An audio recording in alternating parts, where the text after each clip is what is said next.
What is up? That was so abrupt. I forget it. I need to go edit that. I need to go edit that so bad. What is up, and welcome, Off. welcome to the Six Fronts podcast, episode 6. We're already on episode 6, Maddox. I'm Bearded Luke, and this is my amazing co-host, Maddox. Maddox. What's going up, on? dude? How's it going? How was your I'm good. I'm fantastic. Honestly, life is good, and I can't help but to be thankful for everything we did yesterday as well too. So, yesterday was a lot of fun. And I think, did you play in your first ever tournament? Yeah. So That for was awesome. Tell us everyone, about that experience. if you're listening to this 3 years from now, in the year 2023, we had a Six Fronts charity tournament, and it's the first time I've ever got to play in a tournament. And my team, we made it to the grand finals. Is that what it's called? Yeah. Yeah. So we made it to the very end. We lost because the team we played against was cracked beyond belief, and I am good, but I am not as good as I had no business being in the grand final. My team was insane. Oh goodness. And I didn't even know. These people that I picked were the best people in the pool. I had no clue. Gamers on your team. I was just told to pick the first person, and then I thought Omelet was a cool name, so I picked Omelet.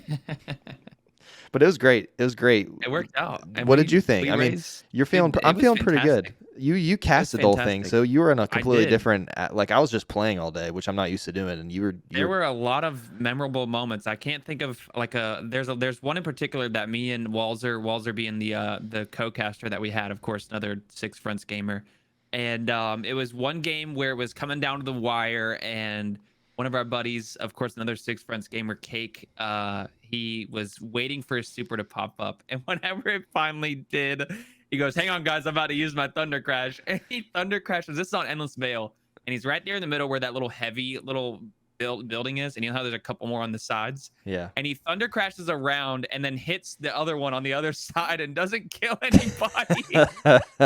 Yes. And almost cost his team the win, but they turned out winning anyways. It was hilarious. I couldn't help but just bust out laughing. That's funny. But that's such a good tournament.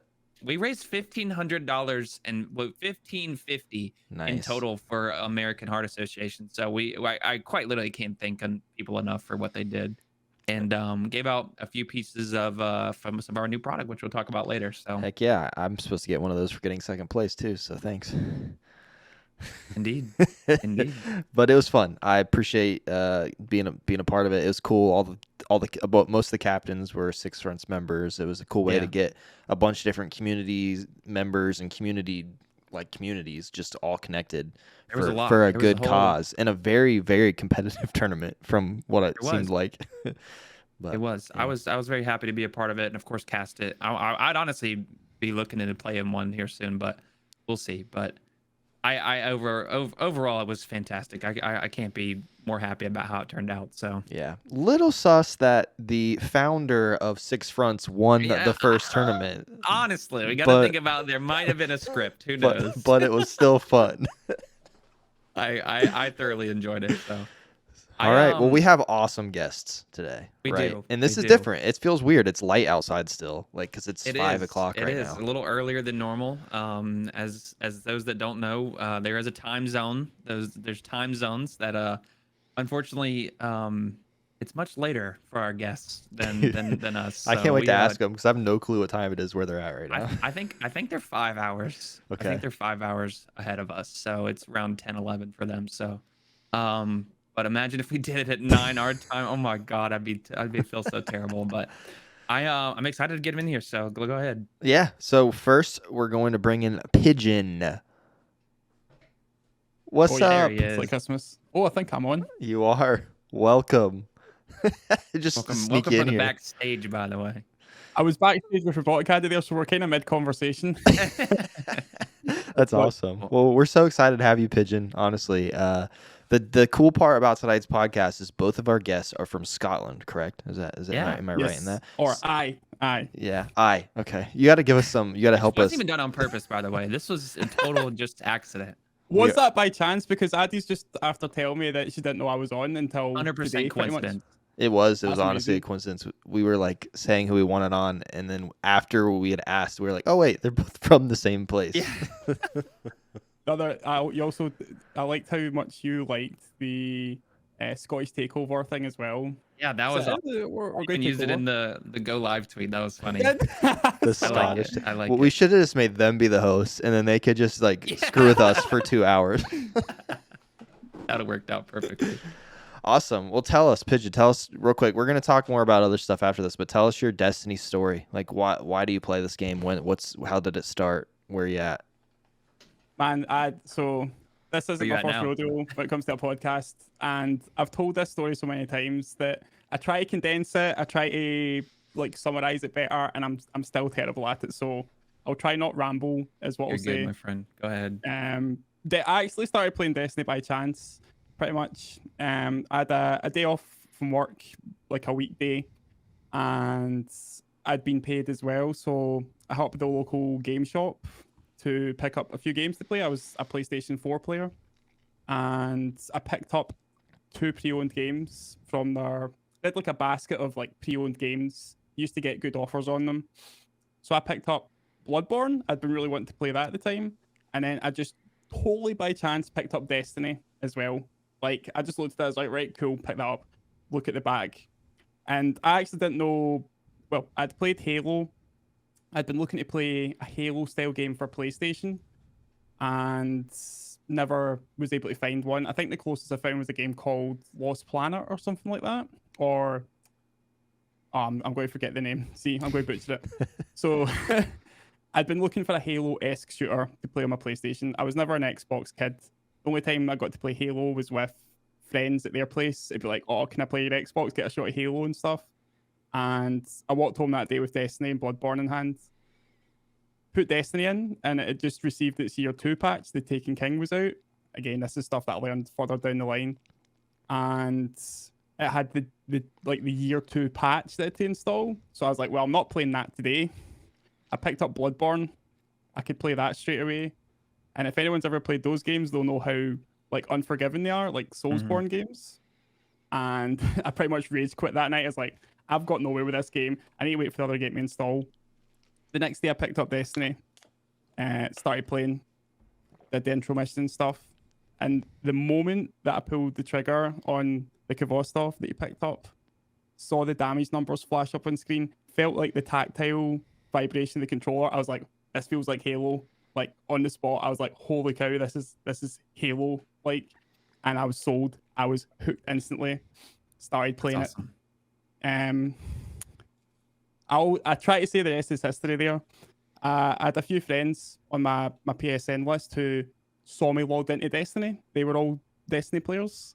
And they're like, oh, you're playing Destiny? Do you want to come hang out? And then before I knew it, I was in a fire team doing like the campaign and stuff. I got whisked into the clan as well. It was a wee homegrown clan called the Indie Scots. And they pretty much showed me the ropes, something that I was very lucky for and like really grateful for to this day, because they were pretty hardcore players. They were playing like stupid amount of hours, like staying up all night till like the next morning, the sun coming up and all that. I guess that's where I see the rest is history. I just got obsessed. I played through the game organically, and I eventually bought myself the Taken King, which everyone was currently playing at the time. Oh God, yeah, I remember that day. Ooh, great Yeah, times.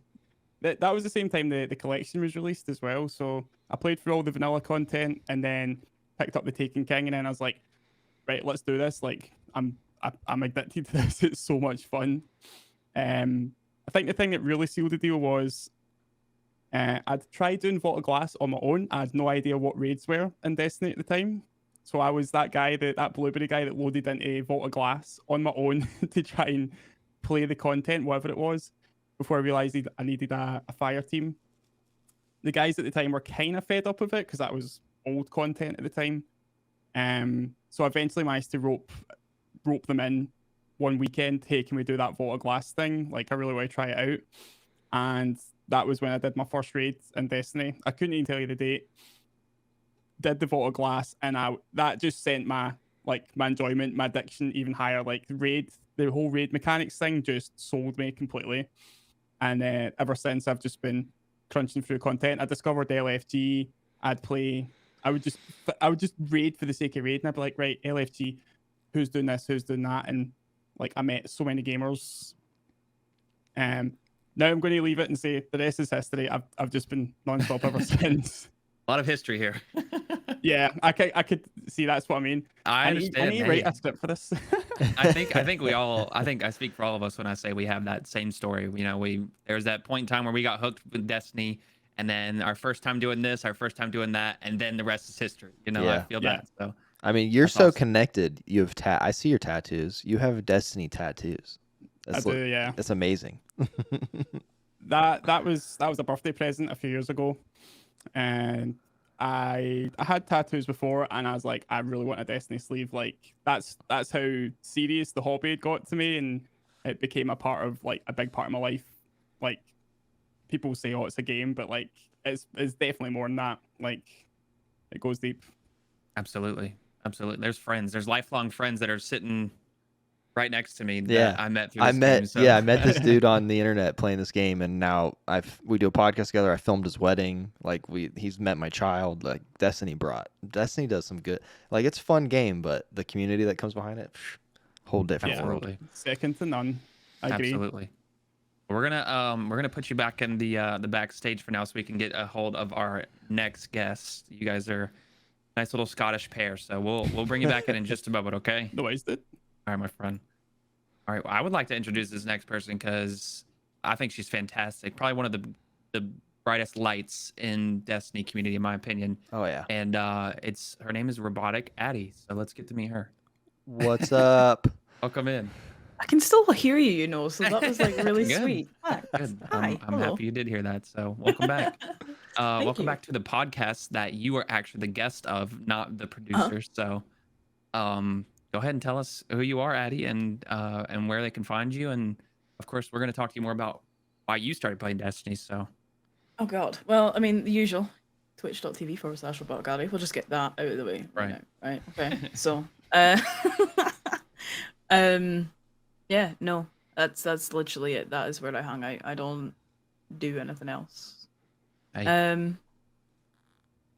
What was the first bit again? tell us what brought you to Destiny. Why do you play the Oh, game? no, I thought there was something before that. No, There might have been. No, Who knows? I might. Maddox You'll forgot look. it already. No, I started playing Destiny. I remember I didn't buy it, but someone at the time bought me Destiny 2, Destiny, The Rise of Iron, but like the full edition. Yeah. So as you can imagine, like I loaded up the game and I was like, oh my, like put the game in the Xbox, and I was like, that's a lot to download and play and stuff. So as you can imagine, like I had a huge chunk of content to get through. So I started playing and I thought it was really cool. I think I came in after Nolan North had replaced Peter Dinklage. So like, you know, everybody makes these jokes about like Peter Dinklage is the ghost and stuff like that. And I'm like, I'm one of those that never had him. So OG that was fun. Dinklebot. Never had him. Because Oh, so for like, I stopped playing Destiny. Like I was playing Halo a lot.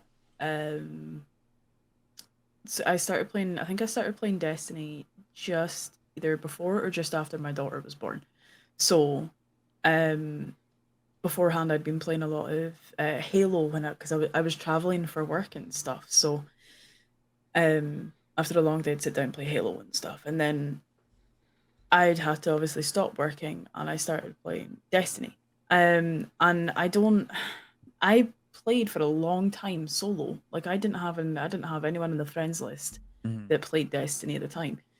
And then I remember doing Prison of Elders, like, and we were chilling, and there was these two people they were running as a team, and I was just, you know, I was solo, and I was probably one of those really annoying blueberries that you get that had no idea what they were doing with the game. And I was just like shooting shit. I was like, ha-da-da, I get to shoot my guns. Blah, blah, blah, blah. And and they invited me to the party. They invited me to their party, and they were like, "We're gonna run another one. Do you wanna join?" I'm like, "Yeah, sure. Why not? I'm not, I'm not just sitting here. I'm just shooting shit." So, started hanging with those two, and they introduced me to, like their friend group, and then their friend group merged with another friend group, and literally from then, I found a really, really cool community, and just I couldn't put um I just couldn't put it down, really. And then, I kept playing through Destiny, and I was still on Xbox when Destiny 2 released. It wasn't until Curse of the Warmind that I came to PC. So that was it's crazy just how, because I devoured Destiny 1. I genuinely could not stop playing it. It was great. Same. So, yeah. Same. I almost have a very similar story to that as well too. Like Prison of Elders was the first thing that brought me into like a friend group of Really? others and stuff like that. Yeah. So and I to this day I will. Prison of Elders was fantastic, and they should bring it. They should remaster it in some way. I loved Prison of Elders, but I would that would be a piece of PvE content that I would actually grind and play and enjoy. So for, Bro, I spent some of the longest nights not beating Skolas, like in that stupid Prison of Elders. But I got my Gallahorn. I got my Gallahorn from that. One time. I only beat him one time. Really? It was tough, Yeah, bro. That was honestly hard. Because that was the only one that wasn't fire team matchmaking. Like you had to actually have a team going in. So I just did the lower level ones and like did the challenges, and then eventually Prison of Elders came out again, but it was like the scoring where you had to do the scoring and stuff like that. The and you did that, and scoring, that's how you got certain things. That's when they brought back like the Queen's Breaker and stuff like that and remastered that, and you could do the bounties and stuff. But yeah, I only beat Skolas one time, I think, that I can remember. But that was the time that same with Addy. I loaded in. I left G because I was like, dude, I just want to do it. Why not? And then eventually I got into a friend group, and as Pigeon likes to say, the rest is history. So it's crazy just how much this game, like, I don't know how many people can really take it for granted, but you genuinely don't realize just how much of a butterfly effect playing something will have. Do you know what I mean? Like if you hadn't picked up Destiny, if I hadn't picked up Destiny, we would not be where we are now. Yeah, exactly. That's so true. It's crazy. Another thing, if I didn't have TTV in my name that one day, we would have never met either. So let's just think that as well too. Do you know what? That's right? a whole other story. That's a whole other story. That actually happened with Nova too. Do you remember? Oh, like we were playing PvP, and I was like, oh, Nova, we've got a TTVer, quick, check if he's live. And I was live at the same time. And I was like, go check if he's live. And chat were like, he's live. And I'm like, oh, cool. And we went over and we said hi. It's a great feeling actually seeing a person in game that's live at the same time. Yeah, as long as you don't go there and they're not just trashing you the whole time. No, but Addy and them were very nice. There was a lot of people from her community that came over, and I was just playing PvP. I think I was playing comp or whatever one night when comp was good, and and I was just gaming, and then they came in. I was like, oh shit, who are all these people or whatever? And they said, oh, you just faced against. It was you guys were actually watching. I would play it against Liv, Lock and Load Liv. That's you guys right. were in her chat, and then y'all noticed the TTV and came over. We all came over, and we were like, yeah, it was really cool. No, I think that night with Nova got affiliate. That's awesome. It was. I think I may be wrong, but I do vividly remember him running to tell his mom. That's hilarious. Like that makes sense because he would have had to be like what, like he's not. What is he? 18 now? He had to be like 15 or 16. Young, yeah. Who knows? So yeah, I remember that. It was honestly like you get the roughs, you get the highs and the lows with Destiny 2. Absolutely. Oh my gosh, yeah. The majority of the community are something else. Like memorable is a good way to put it. yeah, okay, yeah. Whether it's a good or bad memory, everybody's memorable. And my question is, from like your OG squad on your Xbox, do you still have anybody that you talk to now? Oh, I have a few that from my OG PS4 clan and stuff like that I'm still in cahoots with and stuff, but which is really cool because that was like the days where those are the only people I played with. So No, I've got a couple of them on my Facebook, but I that's haven't cool. actually played with them. I think life kind of, as it always is with groups of people, there came a point where there was arguments, and there was certain personalities within the group that just kind of like ended up not meshing, and that kind of fractured. And then since then, after that, there was people didn't get on as much and stuff. And then I moved Yeah. to PC, and I never kind of really went back to Xbox. And I mean, I was still in contact with a couple of people. And like I said, I've got a couple of them on my. I actually, two of them that I know, that are on my Facebook actually ended up together. Oh wow, that's and cool. and they're That's living cool. together and stuff. So that was really cute. But I haven't actually like talked to them in years, Awesome. which kind of makes you sad, but at the same time, Right, life right. moves on, doesn't it? That's true. Well, let's bring Pigeon back in so we can talk to you. Luke's got some questions for you guys and stuff. So, Pigeon, Okay. welcome back. Welcome back. Nice to We're all have you. here. The gang's all here Yes. now. I just Alright. want to Thanks, point all something here. out, by the way. This wasn't planned, but the cameras facing each other, like, It is planned, actually. Spot on. it is That is planned. totally Oh, planned, 100%. Because oh, look how right, stupid okay. this would look. Well, okay. I'm talking to some guy over there. It is That's you totally two. planned. So we're like all talking to the middle of the screen. There we was promise. one. Remember when Demon Joe was on here? Our mics. He was to this. Oh yeah, like, their what- mics like conjoined the cameras. Like it, was it would really go in cool. here and then come out. It was hilarious. It was That's perfect. great. So Luke's got some question for you guys. We want to learn more about like your streaming career now a little bit, and how you guys are both partnered streamers. That's a huge thing to accomplish on the world of Twitch. So we're Yeah. gonna talk to you more about that. Yeah, So we'll I want to chat about you two for a few, and then we'll get into the Destiny talks, and we've got a lot to talk about. But you're international partners on Twitch. That's pretty cool. I like to say the international part. It makes it sound even more legit, right? But Corporate Yeah. shells. tell me like whoever wants to go first. But the story behind what made you want to make content in general. Like, how did you get here? Like, you're both partnered on Twitch. You make I know Pigeon makes YouTube stuff. I don't know if Addy, you just on Twitch, just to Twitch stuff. You kind of do this thing here and there, right? Yeah. I upload shorts every so often. There you go. Sweet. So tell me, whoever wants to go first. Tell me how you got here, and then I'd love to go from there. Do you want to go first, bitch? It's up to you. don't make us call. I also want to know how Pidge got such nice gray hair already. Bitch can go first. no You can comment. take that one. All right, I'll take it. So I actually started streaming on PlayStation 4 natively. I think it was my birthday one year, and I picked up a PlayStation camera at the time. As far as streaming, I didn't really understand Twitch back then. It must have been like 2000. I can't remember. Doesn't matter. I'm going to cross timelines here. But I started streaming on PS4 with the kind of goal of showing people how much I loved Destiny. I was like, look how cool this game is. Like, I love this game.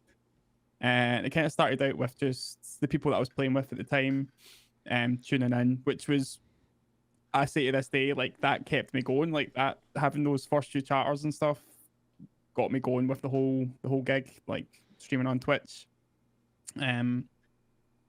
The clan I was part of had a few other folks that streamed on Twitch as well, so they kind of showed me the ropes at the time. And helped me get things started. But that's actually been the like the format since day one. Just I want to show people how much I enjoy the game and how much they could potentially enjoy it through like the friendships that you make. I formed a slogan that was "Be a part of it." Being a part of every moment, like shared in the game, and eventually discovered how potent like Twitch was for communities. So I built up a Discord. I started branching out on Twitter. There's actually a whole other side story as well. I started taking Twitch seriously one year, and I would stream daily when I could. I was working like a full-time job at the time, and sorry, my head's going blank here. You're good. Take your time. My friend. pretty much I said, right, I want to stream more frequently. I want to kind of build on this because it's a really fun hobby. I've always kind of had a flair for entertainment, I'd say. Always up for a carry on. So I started taking it seriously, and that went on for about 6 to 7 months. Maybe got a nice little audience going. Started, like, I got my affiliate and stuff, which was cool. But I don't think I'd fully grasped like what it was about. I moved flats at the time. And when I moved to my new flat, I found out the internet was busted pretty much. I couldn't stream anymore because the internet was rubbish. It was like half a megabyte upload I was getting. It was like copper wire internet. Oof. So I stopped streaming, and that was like July that year. And what I actually did was I took to Twitter and I took to watching Twitch streams properly. And I actually like deliberately followed people with like Destiny profile pictures. I'm pretty sure like one of the first accounts to follow me back was Protheon, you might know him as. Yeah, I've heard the name. He had followed me back, and he was quite a big account even back then. And I was like, wow, this dude just followed me back. And I just kind of I branched out from there. And pretty much what I was able to do was I built a community off of stream, but for stream, because the following year I found a solution to my internet problems. It was a Wi-Fi hotspot box, and I tested it out one day, and it had broadband speeds like 30 meg uploads. This was still on a PS4, by the way. PS4 with a camera and a green screen. That's amazing. And I love that. yeah, so I went live to test it out, and I tweeted out, I was like, I'm doing a test stream, like I want to see if this works. And from that moment, like, I'm not even kidding, my viewership had like tripled the moment I went live. I remember playing some Crucible, and my heart was racing. I mean, I could see our viewer count because it was the PS4 stream, and I was like, oh boy, like this is I was a bit hot under the collar. And it just went from there. Really, that's when it started to steamroll. Later that year again, in fact, it was through the winter when I wasn't streaming. I had a family member pass, and there was inheritance involved. My parents reached out to me and said, we've sorted out your inheritance. We think you should get a new car. And I said to them, I think I should get a PC to like take on the streaming thing. And a week later, they kind of approved it. And they said, sure, how much of it do you need? So I had someone spec out a PC build for streaming from and playing Destiny on. See Luke's face right now, by the way. It's killing me. That was before lockdown. Lockdown happened right as I got all my PC parts ordered. So I was so lucky because like PC parts prices went through the roof at that point in time. Mm-hmm.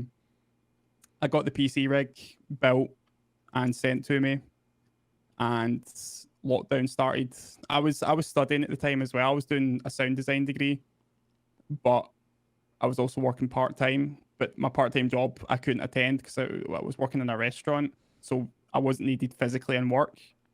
I had the PC, and then when lockdown started throughout that summer, I just streamed every day I could with the PC rig.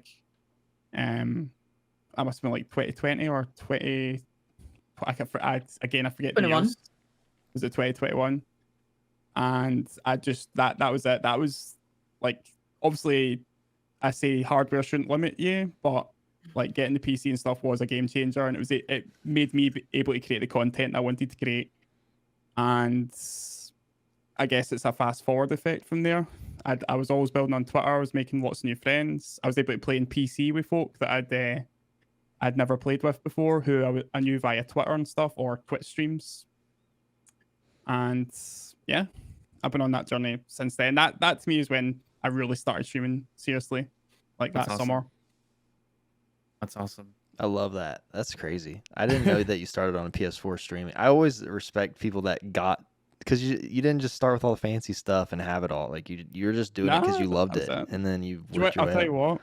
I was lucky enough. I had a MacBook Pro for college, because I was doing the sound production thing. I bought a wee portable desk thing that just sat next to me whilst I streamed. So I had my camera, my green screen behind me, and I had my little like thing to read So you chat could read and stuff. chat. That's And awesome. that was it. That was my love that. setup. I I love would that. I would love to have found the VODs for those streams just to see what they were like, but Oh my I'm afraid god, they're I long can't gone. imagine what my old VODs look like. We'll just hit up Oh, Twitch. Twitch, can you go in the archive somehow and find Yeah, let me Pijinn's see that old shit. streams? How Oh did you, hell no. Addie? Before you talk about your story, I just want to know real quick, Pigeon. How did you come up with your name? Like, where did the Pigeon Oh, name come dude. from? That is so. I had this nickname. I was called Pigeon at high school. It was a nickname. People always ask me why I got called Pigeon. They were like, "Was it because of this? Was it because of that?" I never really did know. The story I was stuck to was I had really bad posture, and one day I was wearing like a grey jacket, so I was kind of bobbing my head as I was walking along. I had like really bad posture. My posture was fantastic. That's though, by the way. hilarious. I know I was like, whoa, walking like that. Some high school kid You look went, like a pigeon." he walks like a pigeon. And they were pigeon calling you as well. That's hilarious. Just getting Fast bullied forward in again, Scotland. Yeah. I was really into MySpace at the time, like as social no. media. I was like a MySpace kid, so I changed the name Pigeon to the one that you see now. I just thought that looks cool and like scene kid style, and then Oh. it became like my PSN name. She's like scene kid. That became like my PSN and stuff, and then it became my brand pretty much from then on. And do you know what the Awesome. biggest thing about it? People always remember my nickname. I could have met a bunch of people. I'd be like, I can't quite remember the name, but they're like, "You're Pigeon." I'm like, okay, you remember?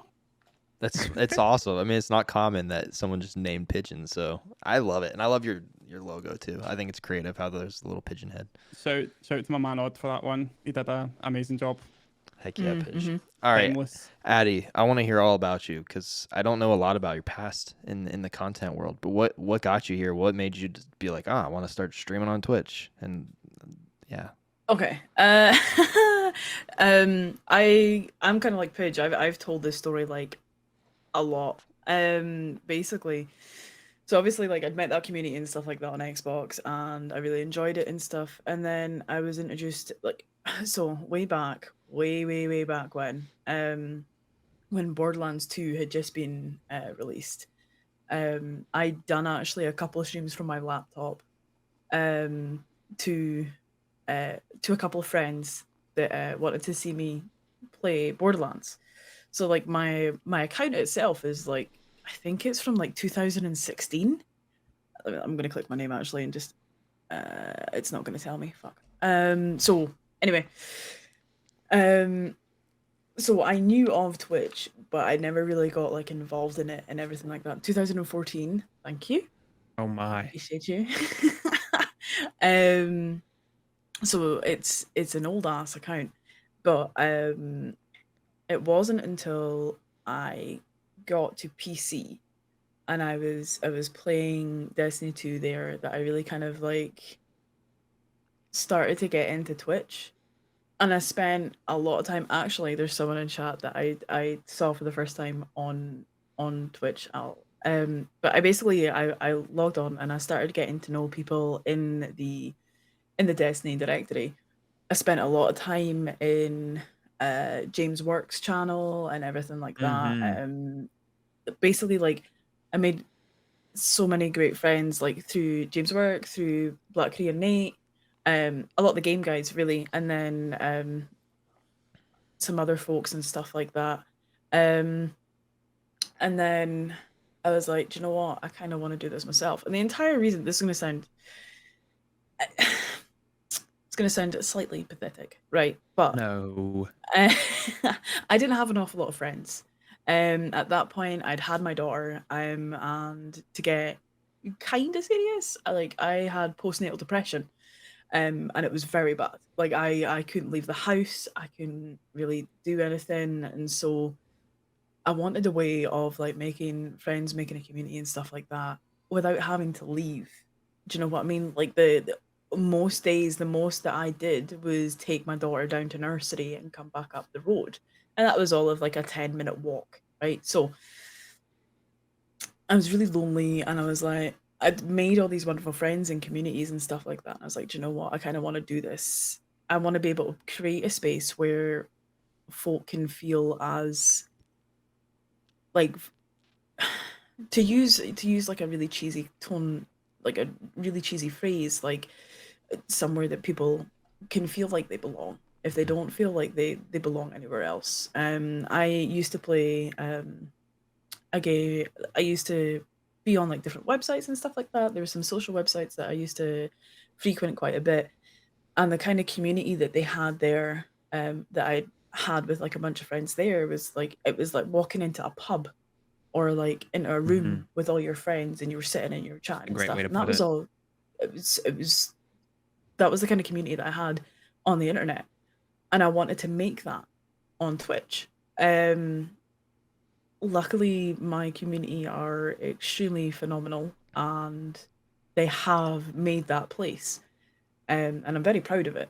Do you know, there's a couple of things that I'm really proud of in my life. One of them is the fact that I've got such a community, and the other fact is, you know, that I've actually kept a child alive for just about 7 years now. Good So job. That's hard. It's hard to do. Good job. I have a trust me, 7-month-old baby now, and it's not easy. bruh. Do you know what? Right, it doesn't get harder, Okay. if that makes sense. Like, it's tough, but it's worth it. Oh, yeah. Willow just lost her third tooth, so she's really gummy up the top Oh, now. that's awesome. Oh no. No, it's so funny. It's so funny because we're sat last night, and she was like, "Mom, look, it's really wobbly," and she was pushing it, and it was like out here. And I'm like, "Right, come here." And we wiggled it out, so she was delighted that the tooth fairy came to visit her today. Oh, I bet. Last night. But anyway, sorry, I got off topic. No, you didn't. Go ahead. Basically, yeah,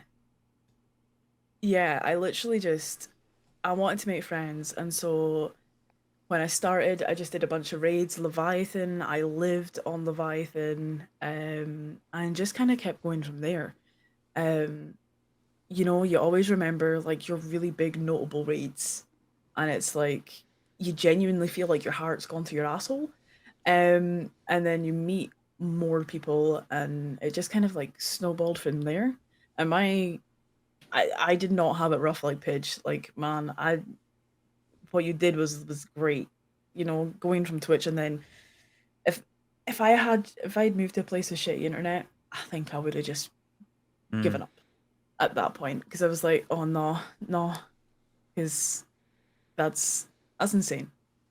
But you know, I got to a point, and then I kind of plateaued, and that's normal in every like streaming career. You'll get to a point, and then you'll plateau, and then just one day it's like someone's clicked the button, and then suddenly you're going again, and then maybe you'll plateau again. The way that it was explained to me is like getting to 30 is there, and then you kind of plateau for a little bit, like concurrent, and then you get to 50, kind of plateau a wee bit, and then suddenly it goes again. It's strange. I mean, that's definitely how my experience was. Do you know what I mean? It wasn't always straight trajectory.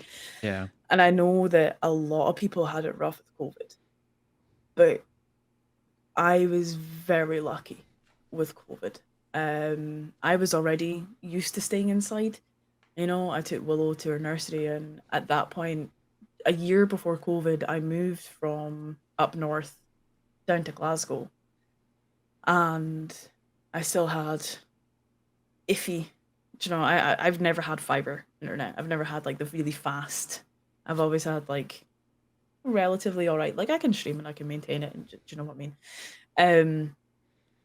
But then kind of lockdown happened, and it wasn't until lockdown happened that I saw insane growth. And that's genuinely because a lot of people were staying inside. They were staying Absolutely. inside. They were gaming. They were looking, were looking at streams. They were hanging Staying up about, late. staying up late. You know, like I think everybody's fucking sleep schedule was just ruined Or even working by from the home fact as well too. That works. working from home, like people looking for distractions and stuff like that. And so COVID really kind of kicked things off for me, and I was very insanely lucky. So I was partnered 3 years ago now. Well, it'll be 3 years in November. So Wow. 2.5 years ago. I like remember. Same. That's crazy. That's like, I feel like That's it's already been 3 years. insane. Yeah, and that was genuinely, that was all down to COVID. That was all down to people like, I mean, yes, of course we built the community, and yes, of course, obviously we, did some, clearly we're doing something right? Yeah. But it was just, it was that community gathering and everything like that that really helped me get to where I was. And then, of course, I fumbled a wee bit and I got seasonal depression, I think, got me a lot. And I wasn't as, what's the word? Structured. I wasn't as scheduled. I wasn't that. And, that does a lot of harm to your channel. So Absolutely. we're in the process of building that back up again. We're still kind of recovering from that. But I'm incredibly lucky for the folk. Like, that folk have decided to stick through with me, especially because I've actually changed time zone. I used to be nighttime. I used to be right about now would be my normal stream time. Back when I got partnered. And then Willow started school.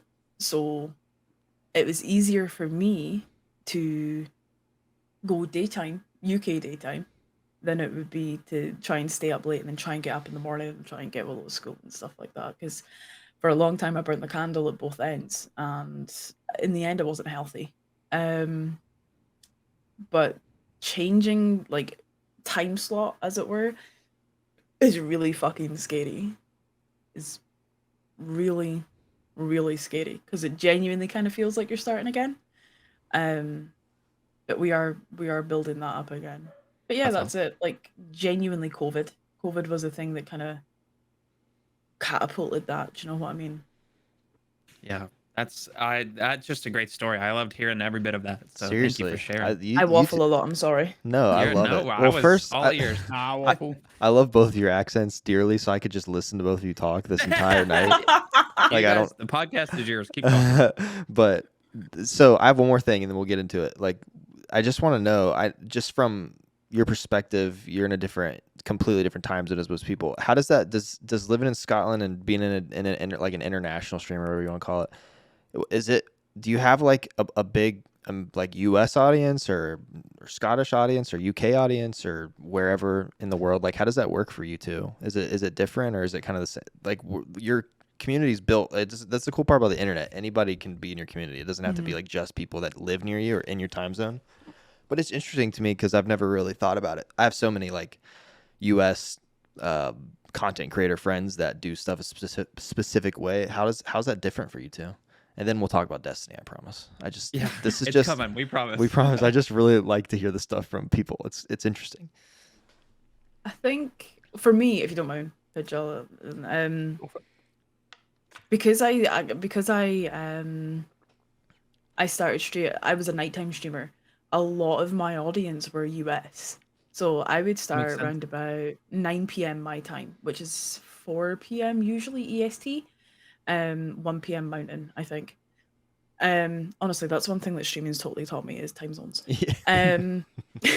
That's so true. Hang on. Yeah, even for everyone. That's actually so true. It's an internal world clock. It is. Yeah. I just like that just hit me like, Yeah, wow, it really does. Because I knew you guys were 5 hours ahead because of streaming. Yeah, for the longest time, I'm like, crazy. EST's it. That's the only time. God. Just kidding. No, hold up. So, basically, I started 9 p.m. roughly was my start time, and I would go till like 1. Well, I would try to not go too long, but I used to stream like 9 p.m. was normally my start time. So like I had a lot of US audience. Most of my mod squad, for example, are US, and stuff like that. So moving to daytime has been tough sometimes because you lose a large chunk. Like a lot of my friendships I don't really see a lot anymore because of time zones, especially because now juggling family life as well, because I moved in with my partner. I can see her in chat, by the way. She's chatting shit. Alana. I see. Okay. Juggling family life, I don't think it's talked about enough in streamer culture, but juggling family time as well as streaming and connecting and everything like that. It can be tough, but it's 100% worth it. Do you know what I mean? But so yeah, I'm now starting to see a lot more UK folk in my stream, or like Irish, or basically European. So people that are normally around, in my time zone. So it's definitely crazy because you have so, like, for me personally, I made so many friends like a few years ago, and they're all US, and I'm like, yeah, blah blah, and now I barely see them. Yeah. So it's weird. It's difficult. It can be difficult. Tell the US people you can watch the VOD. There you go. But Stay I mean, up later.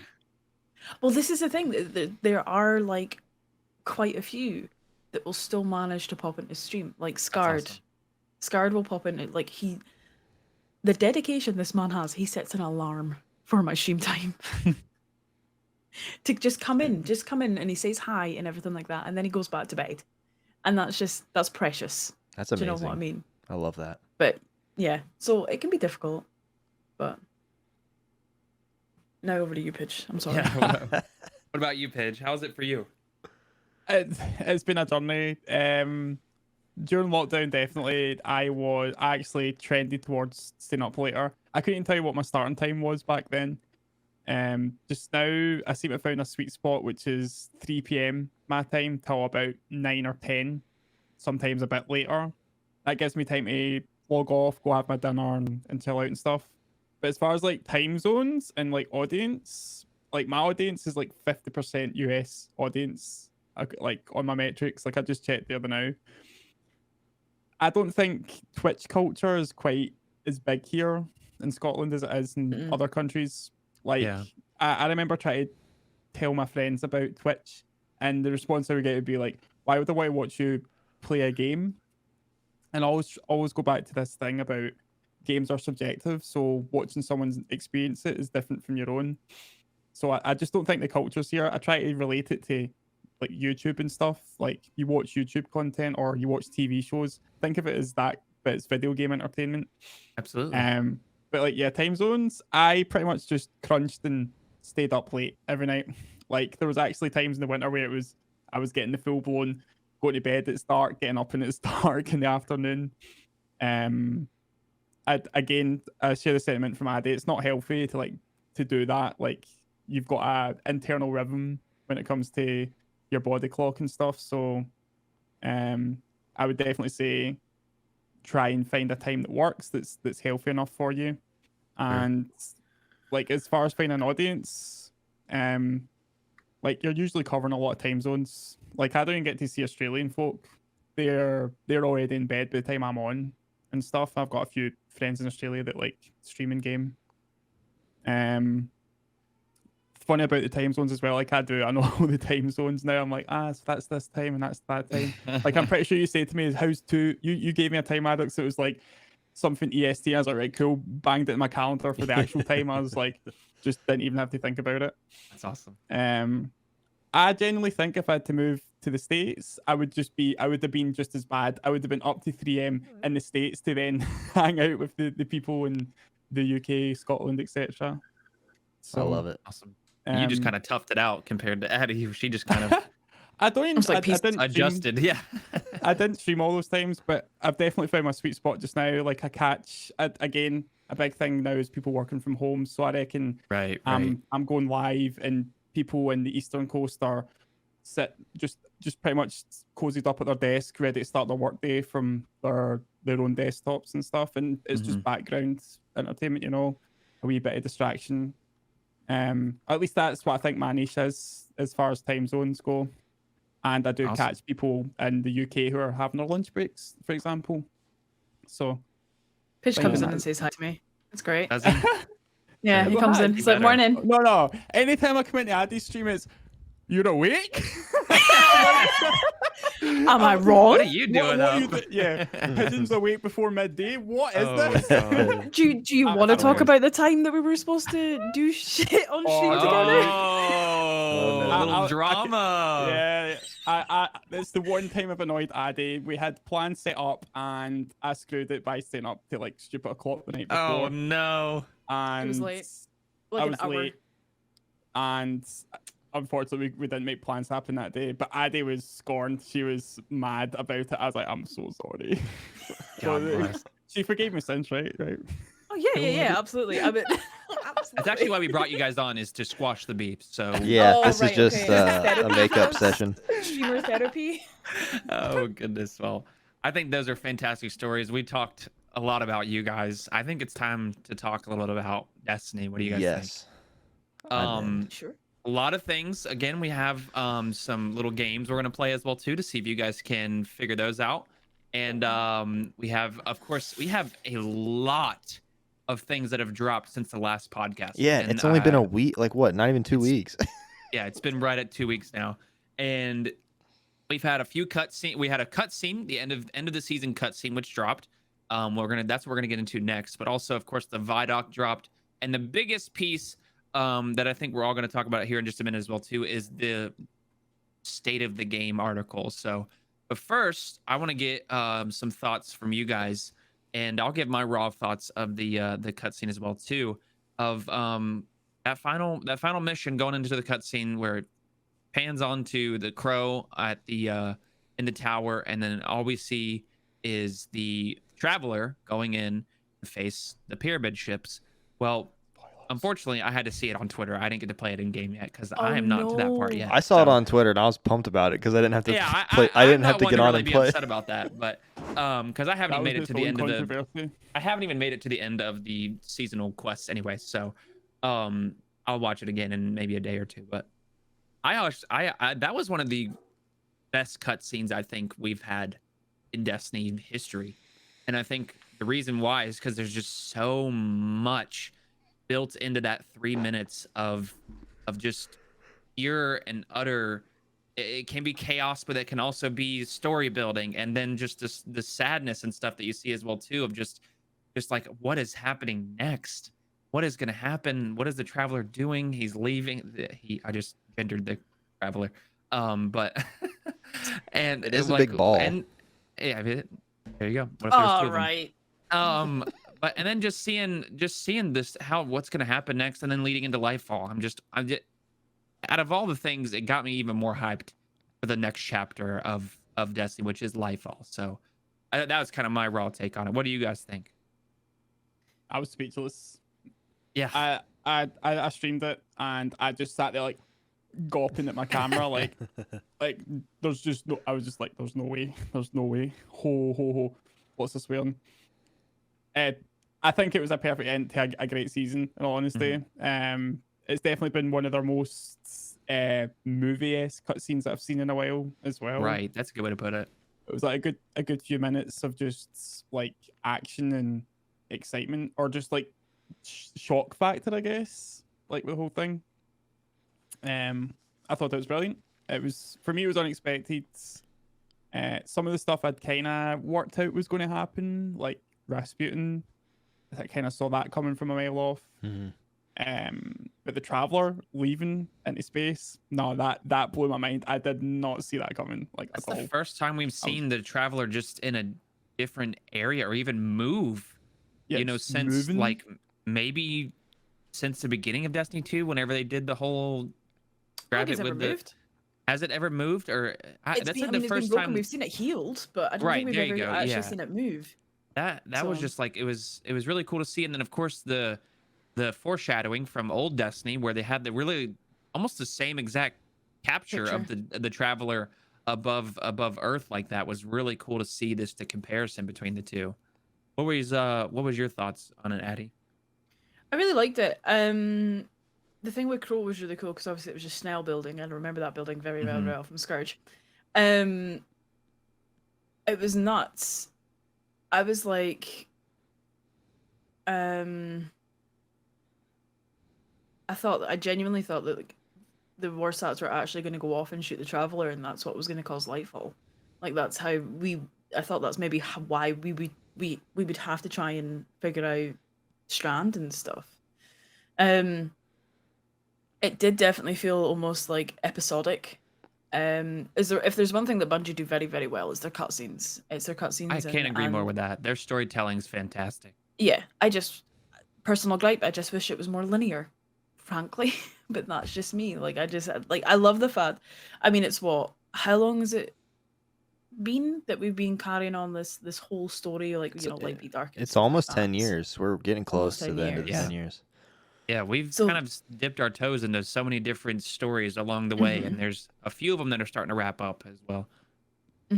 I think it's just it's crazy to see, like, did they actually plan that? Did they plan the whole, Destiny cover and then also now this? Did they actually plan that, or was that just pure happenstance? I'd die to know that. I'd be curious. But I was quite sad about Rasputin. I wasn't like Pidge. I didn't actually see Rasputin dying. I didn't think that they would get rid of him. Because he's been around since like the start of Destiny. With the war stats and stuff. I mean, does that mean that the war stat public events will stop now? By the way, does that mean that stops? What's going to happen to that strike? Maybe we don't have to defend the war stat anymore. No. See, this is what I'm thinking. See? These are questions we need answered. The war stats are in the DSV or the DC, DCV, whatever it's called. Deep Stone Crypt. Yeah. Wait. What? Well, yeah, that's where they went. That raid. Oh God, Tanix is now just a war stat. Oh. I will The say raid video just- game moment. If there's something continuity that's not right, I'll go, video game moment. Like the first thing I did was fly.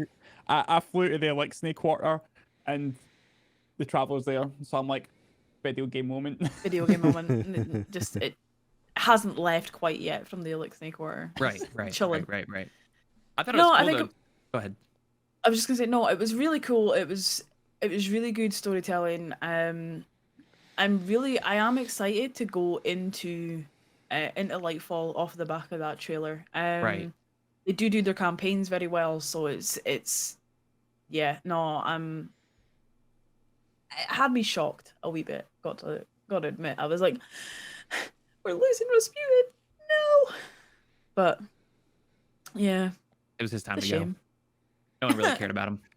No, whoa, hold up. I'm just Addy cared about him, all right? It was a joke. Relax. Well, I liked it. I thought it was sweet. Wait, you gonna say your opinion on it, Maddox? I was just gonna say that I just thought it was cool. I don't know why, but I'm just a fan of the pyramid ships, and I just thought it was cool to see them moving in and out. And we're losing Luke there for a second, but it looks like he might be coming back. Wow. But I thought it was really cool to see the pyramid ships. I'm just a big fan of those. I think the aesthetic of them is really cool, and I'm just cool. I'm excited to see them finally starting to make their way, and I hope that they're a big point in Lightfall. And I think they will be. So we'll see.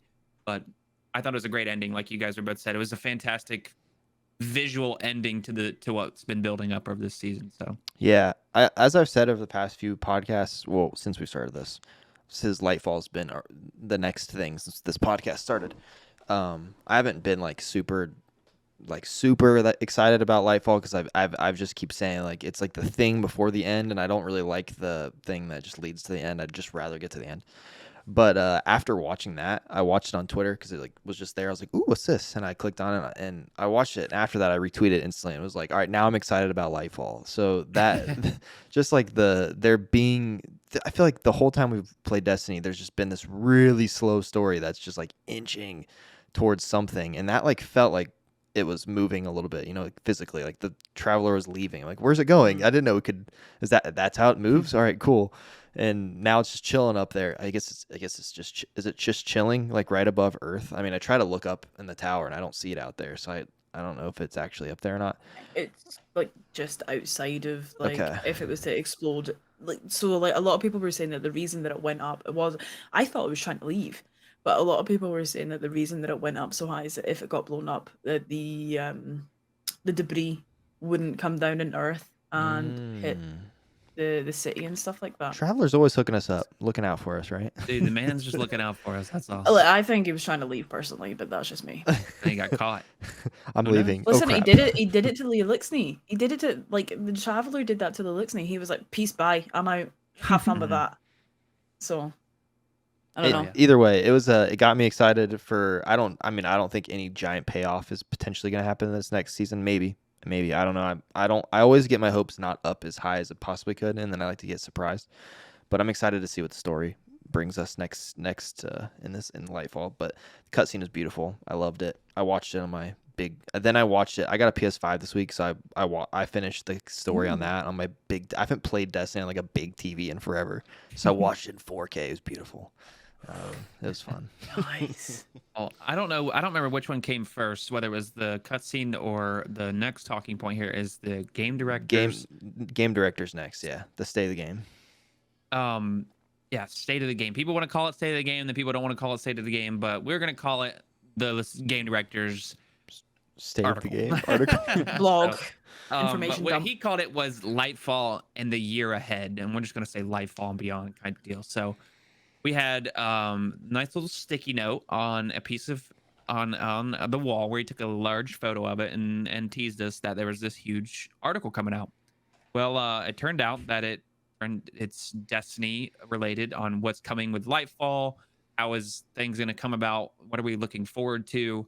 I unfortunately wasn't able to read all of it because that's a lot of words, and I just don't have that attention span. I did this. I'm the same way. I did not read all of it. But I read the stuff see, I wanted to hear. Right, there you go. So for me, it's everything positive. I didn't read anything else that I didn't really care about, but I want to hear your thoughts because I'm sure you guys went into depth. You may have even read it to your streams, but what were your in-depth thoughts on what's coming in Lightfall and what are some of the changes? Because me and Luke might be a little bit more negative in a way, but I want to hear your thoughts about the whole article as just a collaborative thing. I did read it in depth. I was going to say, here's me like eyes glued to my screen, like picking every word out. I actually read it a few times and realized I'd missed stuff, so I can see where you're coming from. It's like that's a lot of words, man. Yeah. Well, tell us your thoughts. I'm literally pulling it up now so that I can. I'm cliff noting. Yeah, right we're gonna read Yeah. along. Actually, here we are. The next hour is just gonna be us reading the article. I'll work. I couldn't do it. Go ahead, Pigeon. I had a few initial reactions. I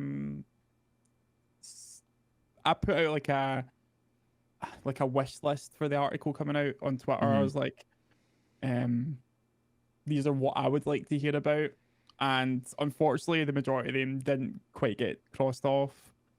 So my biggest takeaway was the difficulty normalization for what was it, strikes, and the seasonal activities. I think Season of Seraph's heist activity was fantastic, just with that -5 like difficulty modifier. Like Yeah, that for how they me, became. like I feel you on that one.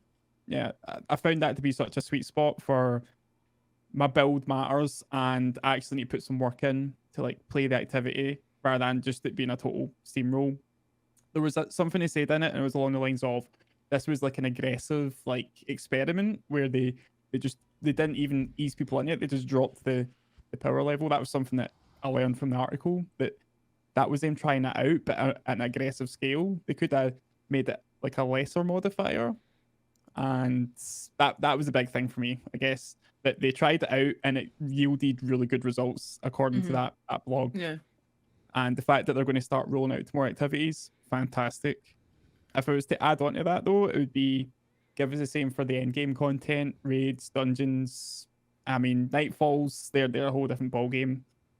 So yeah, that was like my big takeaways. That and like the seasonal names, I guess. They dropped the season names in the blog, so it kind of gets you speculating a little bit.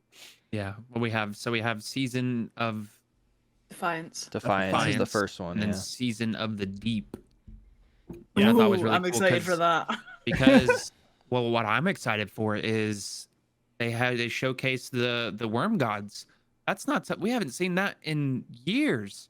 Like so I'm curious. I was really fond of that storyline of the Warmind and stuff like that back in the day after Curse of Osiris and stuff like that. Because that was honestly one of my favorite strikes was the Zol Strike, and fighting the big worm, because he just felt like a boss in a way. So that's kind of something I'd look forward to. And I'm with you on that, Pidge. The difficulty modifier and stuff like that with even just the everyday content, where it feels like what we're doing matters, our build matters, our participation matters. You're not just AFKing a strike for some pinnacle loot.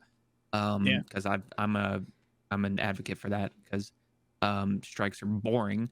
But there's ways to improve them, like you were saying. I mean, add some difficulty to them, add a modifier where it makes you a little bit weaker than you might anticipate. But before I talk about it, because I could go a little bit further, I want to hear, continue your thoughts, Pidge, or if you're done, we'll ask Addy. I think that's it, man. It'll be interesting to see what they add it to going forward and if they scale it anymore. I tend to read between the lines, so like something they did say was like there might be changes that aren't visible or like noted in game. For me, that kind of reads as, will they change like enemy behaviors, like make them a bit smarter, a bit more aggressive, that sort of thing. And I guess that this didn't even occur to me, and you joked about this behind the scenes, but there was no mention of Gambit in the state of the game. I think that was a big like, oh, what about Gambit? Wait Don't for get me that. started. We're gonna get to Addy that. is That's gonna be an Arthur. argument. Is Arthur doing ready this? for that one. Wasn't it? I don't Okay. think chat's ready for that conversation. That's fine. That was it for me. There was a bunch of other stuff, but like, I guess it's all just, it ties in with what we know about Lightfall, all the blogs we've had, and all the previews and stuff. What were your thoughts, Addy? So, Listen up. let's get this. Sit back, get your snacks, right? No, the changes that they're making to Deep Sight is really good. Oh, I that's think. I totally agree. I forgot all about that. Great point. No longer getting deep sight on weapons that you can't craft is huge. The whole changes that they're thinking about of like, is it not like they were? Was it in the state? Yeah, enhancing. So you've got, say, chill clip Riptide, right? Obviously you can't craft it, but I think they're making it so that it can get on the same level as a crafted, because you'll be able to later on like enhance. I think if I see this, I think they said that they were trying to get that. I don't think that's going like straight in for like it might be.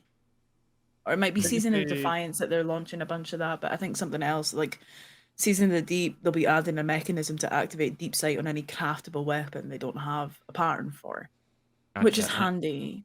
I think another point was once you craft the weapon, you won't get that red border anymore. Like that won't be in your loot pool.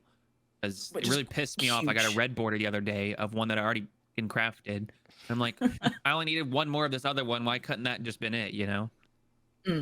I think the fact that they're getting rid of the umbral engrams and making it seasonal engrams is going to make things a lot tidier. Oh yeah, that's true. I'll stop losing stuff in my postmaster because I don't, nothing drops because it's full in the stinking umbrals. Or like you can't pick up an exotic that's on the ground because your inventory is full of umbrals. Like for me, I've actually still got umbrals sitting in my inventory because I'm not just going to go to Rahul and just give him like 5 umbrals for him to give me shitty world drops that I've already got. Legendary shards. Yes, well, they are. I won't touch on Gambit since we're going to have a conversation about that. Save those thoughts, yes. Yes, I'm mad about it though. Good. What Pidge was saying about the difficulty modifier, like the -5 and stuff like that. I am very excited to see how that is going on forward, because obviously the Witch Queen campaign itself was really good. Like you went in, it was definitely it was a bit of a challenge, not too much, but it was a challenge if you went in solo. It was harder if you went in a duo, and it was obviously the hardest. I think they did the same thing for Seraph Shield. Personally, I thought Seraph Shield with 3 people was a bit too tanky. I think a lot of enemies. It was a wee bit overtuned, wasn't it? Like the Briggs, bruh. Just sitting in the back, primarying them, hoping that they'll die. I feel that they are taking into consideration like the power creep and stuff, which is good. Do you know what I mean? As and I'm glad that they're actually taking it seriously, like tuning the difficulty instead of thinking, you know, the more champions equals more difficulty.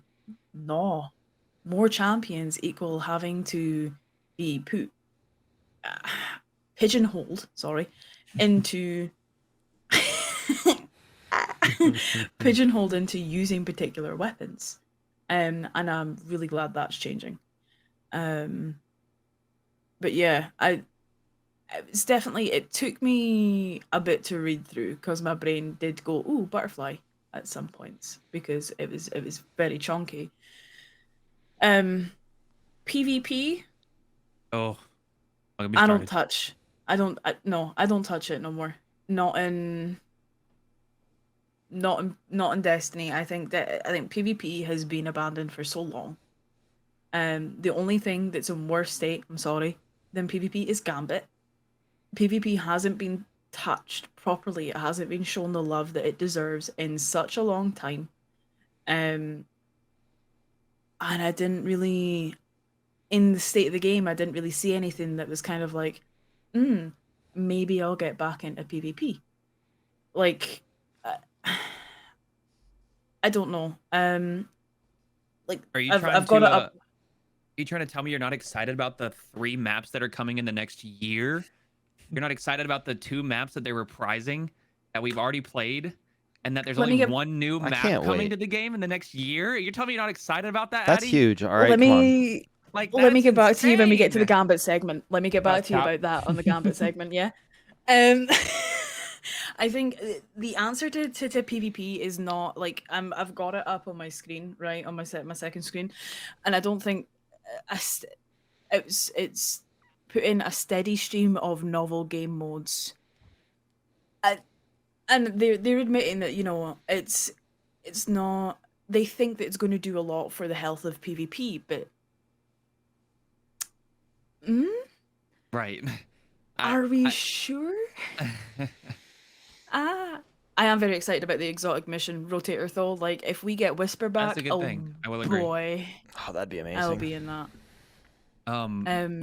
One thing that I yeah. want to touch on just real quick as well too is what you just said, the game modes.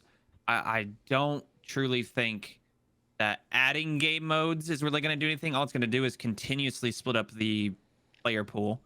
I think PvP can be so simplified to where it becomes better in a way, if that makes any sense. You simplify PvP with a quick play game mode.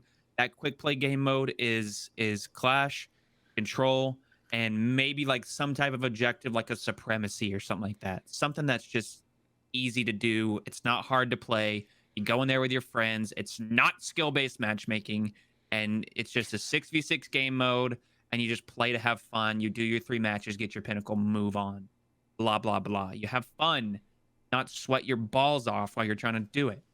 Then you have the comp, which is ranked based, where you get cosmetics and stuff like that, and you can show off your rank in some cosmetic way.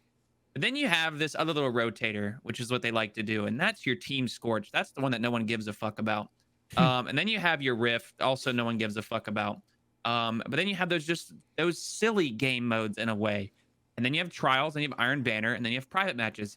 How simple can that just be to understand that that's all we're asking for in a way, is just give us stuff that we can play that's going to be fun, that's not going to be just making us want to scratch our ass and wonder why we're doing this with our life. Just simplify it and give me something to just go in there, play with my friends. But then there's also the route where if I do want to sweat, if I do want to get better, there's an avenue. And if I want to get shit-faced wasted with my friends and have fun and stuff like that, then we can go into 66. Team Scorched if it's out for that week, you know, and just lollygag around and try to rocket ourselves across the map and hit each other or something like that. That's all it needs to be, in my opinion. But it's just not getting that. So as a PvE player, like I feel like there is just too many points of player-based splitting. The reason I don't go into PvP anymore is just because so many connection issues. And I And think part of that is, I think a part of that is actually just down to Destiny being Destiny, because obviously it's peer to peer. right. I think that there's an argument, for, you're gonna hate me, an argument for skill-based matchmaking. Okay. Um,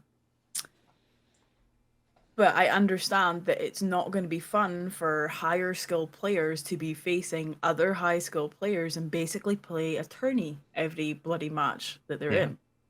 So like, connection based should should be in 6v6s, where you just 6v6s is just a lot of fun. I think for how I see it, 6v6s is basically where you and your friends go in and you have a laugh with weapons. Test new And builds. Just test have new builds fun. in in Play the core 6v6s. game. But I mean, the last time, I think one of the last times I was in PvP and I was in 6v6s, it genuinely, actually, I think it was Iron Banner. It genuinely felt like I was in a championship. I was like, ah, and I'm not a good PvP player. Do you know what I mean? Right. So like, obviously my view on it is completely different to say you guys. Do you know what I mean? I mean, I don't really have a lot to say on PvP. Like I there's no point in me like saying, oh, you should do this and you should do that and blah blah blah, because I don't spend most of my time in Destiny in PvP. I go to Overwatch now if I want to play PvP, and it's fun. That's good for your mental Because health. Good job. Yes, it is. Yes, it I mean, the is. thing is with Overwatch, and I think that what is missing in Destiny 2 is feeling like you're getting better. I don't like Pidge, you've been playing a lot of Overwatch, right? And like, do you feel Yeah. like going into matches, like when you start like clicking with a character and you pop off and stuff and you're starting to get to know the characters, you can feel that progression and that feels good, right? I was actually going to say I've been playing Apex Legends on the side for my Oh, PvP mhm. fix, and yeah, that gives me that satisfaction of improvement, and compared to what Destiny is, Mhm. yeah, that offers me an avenue to like improve in and actually see my game improve. But Destiny's problems with PvP, I feel, are always offset by the metas. I can never use something that I want to use because it's not meta. And I'm like, well, that instantly ruins my fun of playing PvP, and that's something that's not really been addressed in the state of the game stuff. They're just saying we're going to throw this at PvP, but that's not them saying we're going to adjust the pain points of the sandbox or the map design or the laundry list of problems. Hunter's getting a nerf to dodge again for no reason. Angered me. Oh gosh, that's a whole other Angered talk. me. I definitely want to kind of speed up the process here, just because we're on a little bit of a time loop. We talked too much about you guys because you're that Oh. awesome. It wasn't too much. It was just. They're No, blaming it us, wasn't. Pigeon. They're It blaming wasn't. us. But we're gonna skip over to the Vidoc. I think that's gonna be a fantastic talk. So let's talk a little bit more about the Vidoc. That came out just a few days ago, and I can even link it in chat for those that may not have seen it. While you link in you can watch chat, it there. let me give one sentence because I didn't get to say anything ahead. about the thing we were just talking about. And the only thing I didn't care about anything. I was fine with reading the stuff in the state of the game. I was looking for power progression information, like how the power progression was going to change. And when I didn't see anything about it, I was like, oh crap. Well, we're probably stuck. It's probably just how it is until the big reset or whatever happens after final shape, or I don't know. So I wasn't You read like my mind. I wasn't like Well, they did. stoked that they didn't say much about like a full switch up to that, but I guess they can still prove They me showed prove me a couple characters, and their light level or whatever was in like the 1800s. Yeah, it's so staying I the think same. Yeah, I think we're right unfortunately, back but- at the same grind. Every single DLC is do your powerfuls before your pinnacles and all that good stuff. I think they should get rid of all of it. They did Same. say they're going to Pinnacles. freeze the power. They're going to freeze the pinnacle power in season 21. So that's a silver lining. There you go. So, okay, Vidoc, longest Nice. Vidoc we've ever gotten in Destiny history. A lot of cool things. One thing that I want to talk about real quick is how badass some of these new enemies and acquaintances look. The Cloud Striders, one of the coolest thing I've ever seen in a Destiny trailer.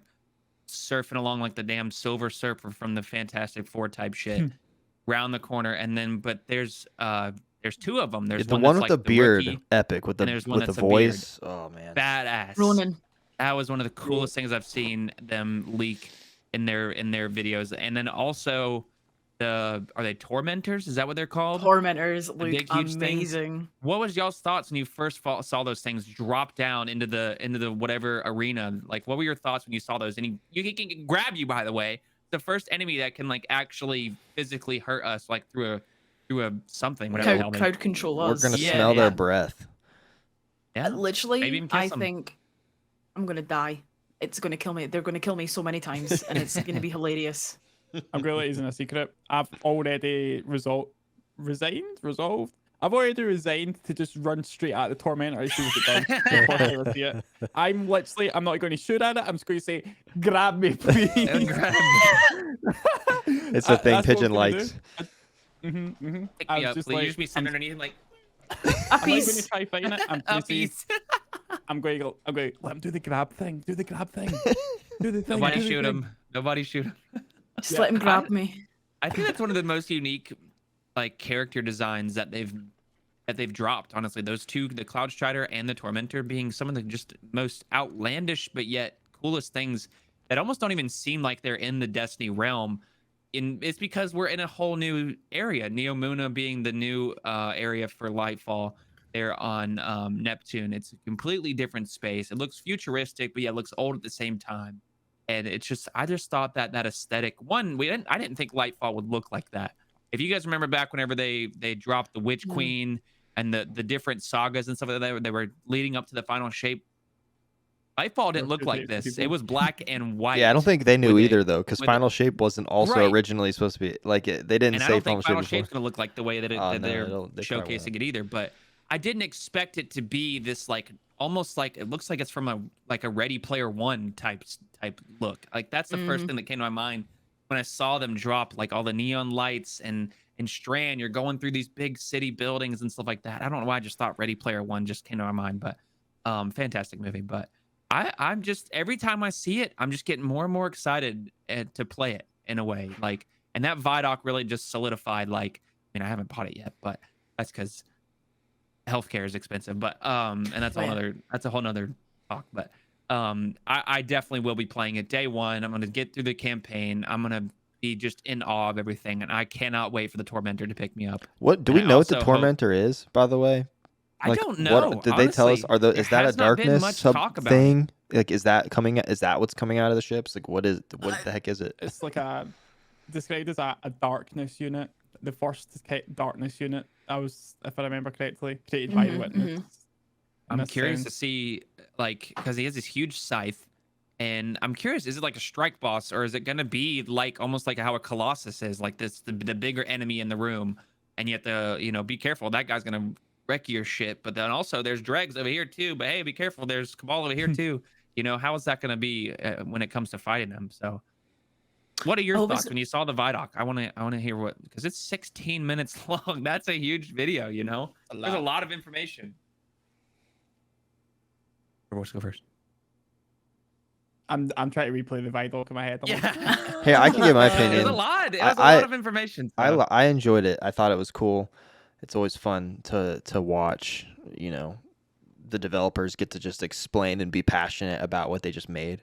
Yeah. So I enjoyed that portion of it, like the height. Like, I don't feel like I guess we did learn some new stuff, but I don't think it was like anything like groundbreaking that we didn't already know, other than just like a deeper look into what we know, which was good for me because, like I said, I haven't been super excited, but like that, between that cutscene and then this happening, this Vidoc, I was like, all right, I'm back. I'm gonna go grind some bounties and get myself prepped for Lightfall. I'm gonna actually get really excited and play. So I've actually been playing the last week since that happened, and it got me a little more excited about the world. I think I'm interested to see how big it is. Strand looks really impressive. I was never a big fan of Stasis. I know it's a cool subclass, but I'm more. I like green. Used to be my favorite color, so maybe that's what it is. So I'm excited to see like how this when he said it's not just like it's not a poison with like they said that on there. They thought we thought it was just gonna be a green poison or something. It's completely different. It's like these little I don't know the strandy So things. Like string it's theory. something that we already could have been a part of, but we're just now It's discovering like that we it's can magic harness green it. string cheese. That's what it is. The lore behind Strand's definitely cool. I'm looking forward to like I feel like I know it's been said on Twitter as well. I feel like Titan's got a wee bit shafted with the super. Because You think, really? It just kind of looks like another one of their dash in, melt everything, and that's going to be fun, absolutely. But I am stoked for that Hunter Super. That Hunter Super looks amazing. I really cool. I remember they were saying one of the lost sectors. Also, how do they have lost sectors on Neomuna? Like, hello. But An one of the arcade lost one, by the way. sectors is an arcade, and Yeah, I'm that like, was really cool to see. I was very because obviously they had the Dance Dance Revolution machine, and I'm like, I used Yeah. to live on that when I was a teenager. I used to live on those things. So yeah, See if there's like a dance mini game that you can play. That'd be amazing. 1v1. That immersion. What is the first thing that you guys are gonna do whenever Lightfall drops? Like, what are you gonna of course go into the campaign? What is like kind of your thoughts on how's Lightfall gonna play for you guys? I'm gonna go straight into the menus and look at all the user interface stuff that's changing, all the build screens that we're getting. That's right. You get the The loadouts. loadouts. Yeah, that was like the big thing that stood out for me. The Vidoc was seeing like the actual how these systems that we've been told about look on the game. So I'm excited to kind of pick that apart. I quite like to learn that stuff as quick as possible. So I'm kind of used to it. I mean, Bungie are great at designing this stuff to make it intuitive. So yeah, I'll be doing that. I'll be probing all the menus, seeing how everything works before like launching the campaign. Well, That's awesome. it depends. I'll probably fever pitch like, no, just do the campaign. You could be right in it. We'll learn as we You'll be go. doing. Your chat will be like, please play the campaign. We don't want to see this. I'm Hey, like, you I'm better like, menu for an oh, let's take the reverse, guys. You're doing builds for like 4 hours straight before you do anything. You're like, well, we're build crafting. I'm Hey, that did kind you of see guy. the campaign? No, I've been in the menu this whole time. Man, Lightfall's amazing. I've been playing for 4 hours and haven't even started the campaign. I have like 6 builds though. You have no clue. I hope Oh that my the build. goodness. I hope that the UI. I'm really excited about what you said, Pigeon, but I really hope it performs properly on PC because, Right. like, Yeah. my menus still are like. I don't know if my PC just sucks, but the stuff's so laggy sometimes. I really hope that we're not like it's not like just jittering through all these new Yeah. UI. I really hope that it performs It properly. holds up. Fine-tuned I had and that in stuff, mind as yeah. well, for sure. Like, I hope there's some maybe not of course not a new engine. I think that's been debunked, but just some type of optimization update, you know, like even we've been plagued by that since Beyond Light of all the different lightings and different things like that. I hope that it brings some type of Yeah, like even on my improvement. I've been playing on my PS5 like the last 2 days. It's like all the stuff's like menus and stuff are just like fast. Like it shouldn't be faster than this PC. I have a faster SSD technically in this than the PS5 has in it, but it's like Right. I don't know why it's choppy. It's like everything I can like switch my stuff faster. We're on here. I'll be pressing the stinking start button. It's like black, all black. All right, and there's my menu. I'm like, oh come on. Like I know that sound like I Nitpicking. a while ago, like PS4 Luke would punch me in the face for saying that because you know how long it used to take to get to the tower. But if I have this $5,000 thing, right, tower thing should be able to get menus to run properly, right? So hopefully that is optimized properly. I'd like to say that. What about you, Addy? What's on your agenda when Lightfall drops?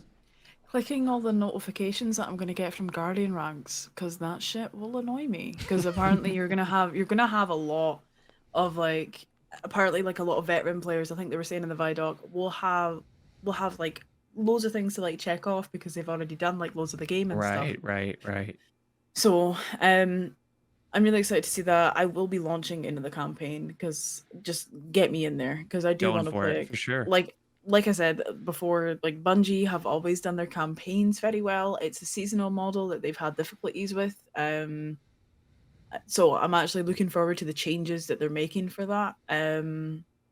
I'm hoping that they're going to keep, if we're going to have to be using like the same kind of energy and stuff like that, I'm hoping that it's going to be large amounts like we've been getting in the heists, you know, like when you complete the heist, you get 10. So you only have to do 3 to really focus something. That's off topic. Anyway, I'm looking forward to getting in the campaign. I want to be able to explore because I like the fact that it's almost completely different to anything that we've really actually seen in Destiny. Like there's no neon lights and like, you know, you go, there's no neon lights anywhere. Like this is like, it's almost as if you're going, it feels almost like, you know, it's seen like, from me being like from a small like town and stuff like that, it would be like almost me going to New York or like Tokyo Completely different or new something setting. like that.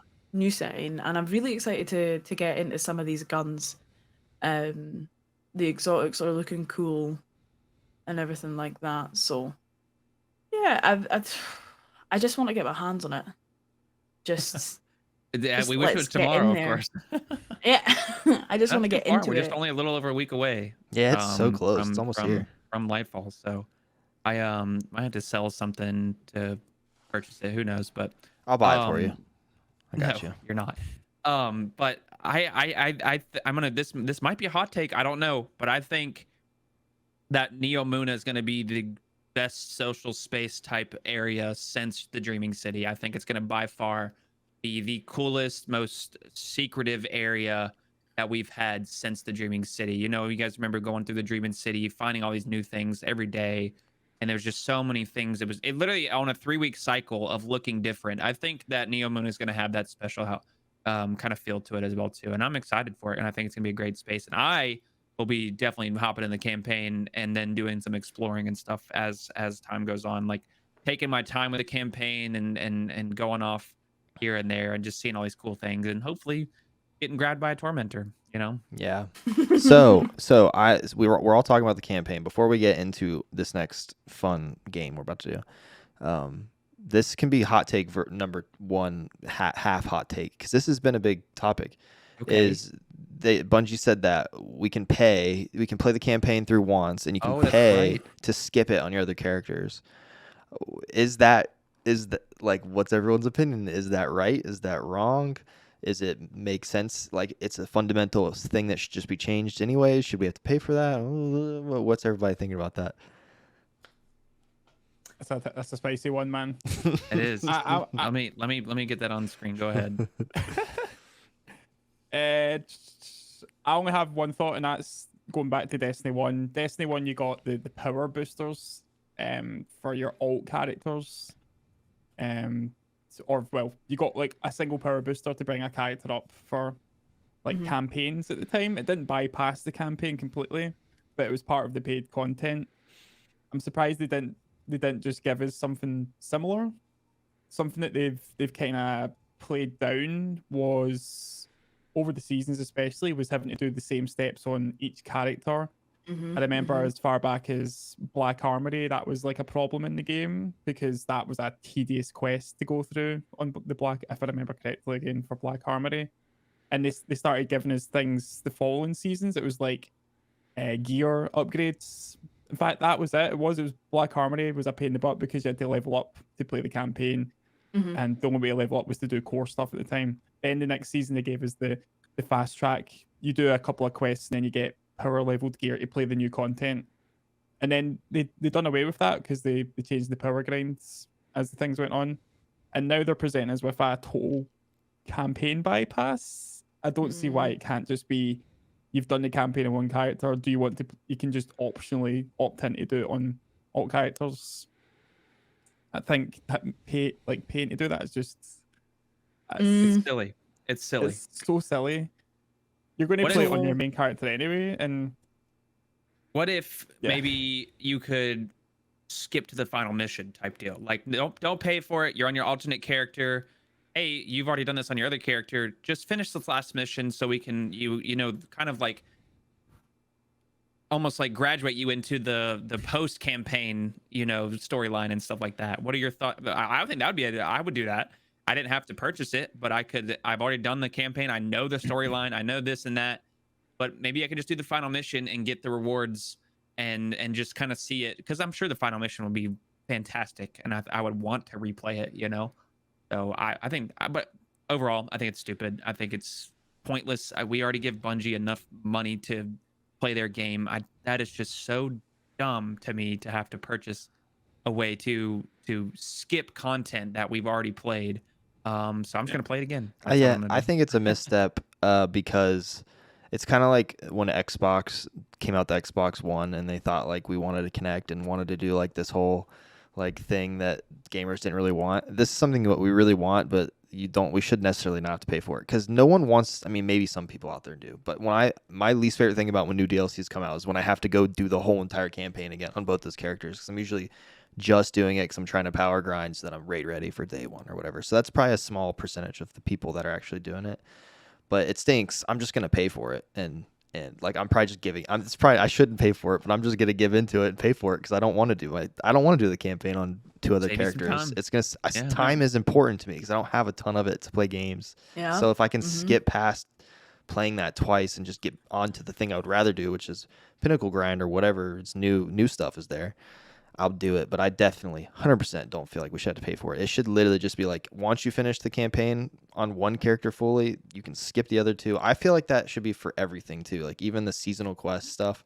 Oh Like man, I don't seasonal stuff. I never Don't, do it man. on the other characters. Yeah. Like I'm not gonna go do the Mm-mm. exact same thing on both characters. Just let that And then be it a just sits there full character for wide the rest thing. of the season. Yeah, it's just I have They like did 6 of them, say- and I have to delete them at the end of the season because it's like I didn't even do the thing on those characters. Yeah, they did say that for the campaign skip thing that you don't get the benefits of like beating the legendary campaign, which is supposedly meant to be like power leveled stuff to get you into the end game. So it's like, what's the trade? That's the trade off, I guess. But at least you would be in the end game to then go do activities or whatever it was. For that stuff. That stinks. I think That's it's worse because then if you're paying if I'm paying money, I should at least get the power grind stuff too, right? Yeah, Yeah, you should get the rewards it's like and no everything. Yeah. curiously. Yeah. I'm That curious how stinks. that's I gonna be. didn't know Will you that. get? I'm assuming it's gonna be like the power level little power up thing that you can purchase, like they have if your character's 1100 from 3 years ago, and you're like, oh, I finally want to make a Titan. Well, then you can just buy this power up. I think it's like however many dollars, and then you get the 1580 gear, and then you can continue playing right where you left off with your other characters. I'm assuming that's how it's gonna be. You're just gonna purchase something, and it's gonna be like, okay, campaign's done. Here's all the loot, at Yeah. the end of the campaign type deal. And I don't know. It's whatever. I don't really have I a strong think- opinion about it other than just I don't have the money to pay for it, so I'm just gonna play the game more than I unfortunately should. Addie, Go what ahead, were you Addie. saying? We cut off Addie I've- twice. Yeah, I didn't mean to. I'm sorry. Go ahead. No, it's fine.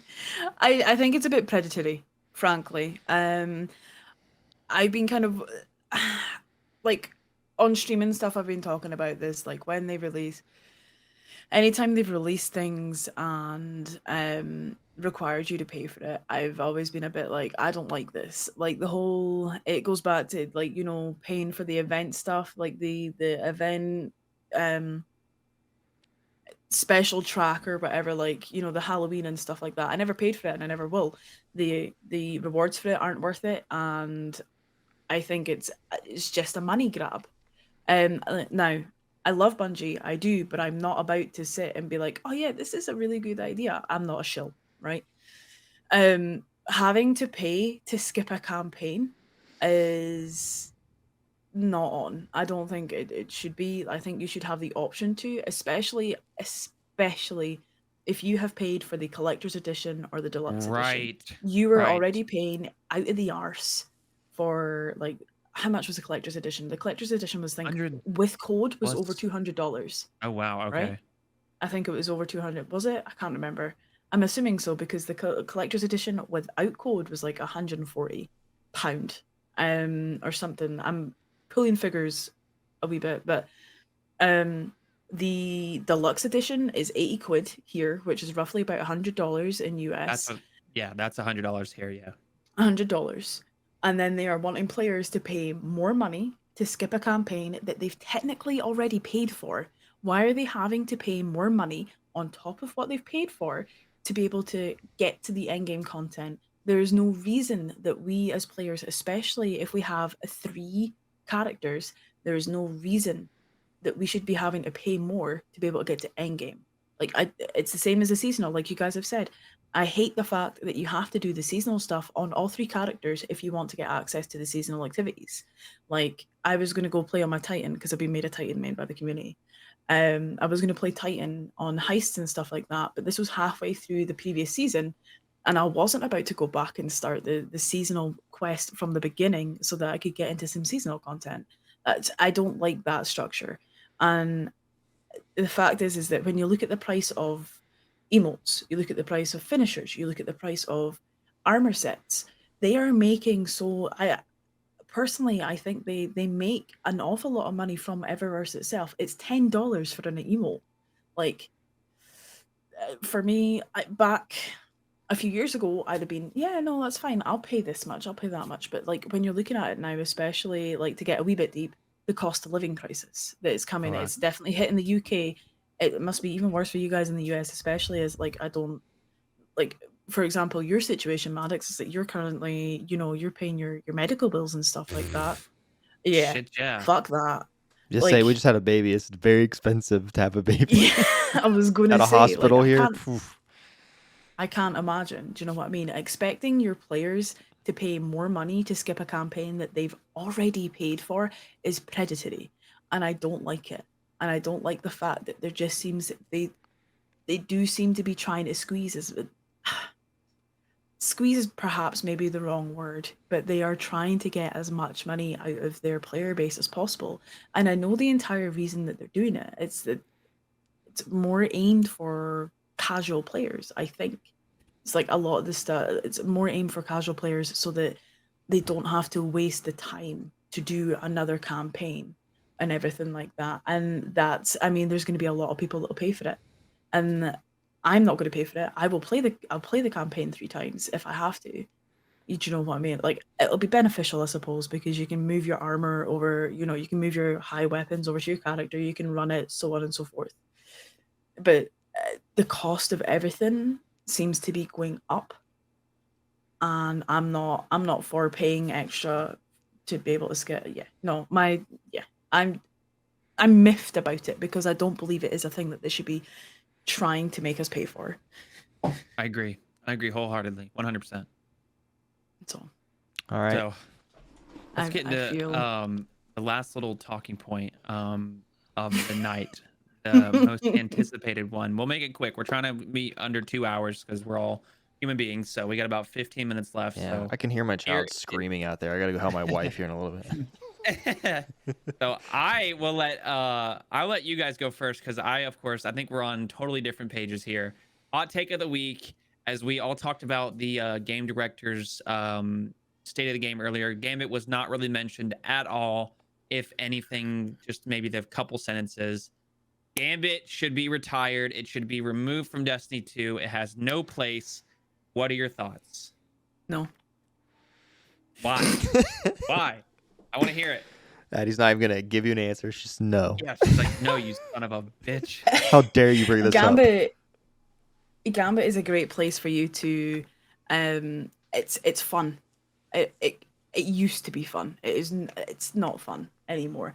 The fact that we haven't had a new map in 3 years is atrocious. The fact that there's so many bugs, moats still going under the floor, and everything like that. They need to take a season, not even just a season. They need to take a really hard look. It's the same as PvP, right? You were saying that PvP are only getting 3 new maps.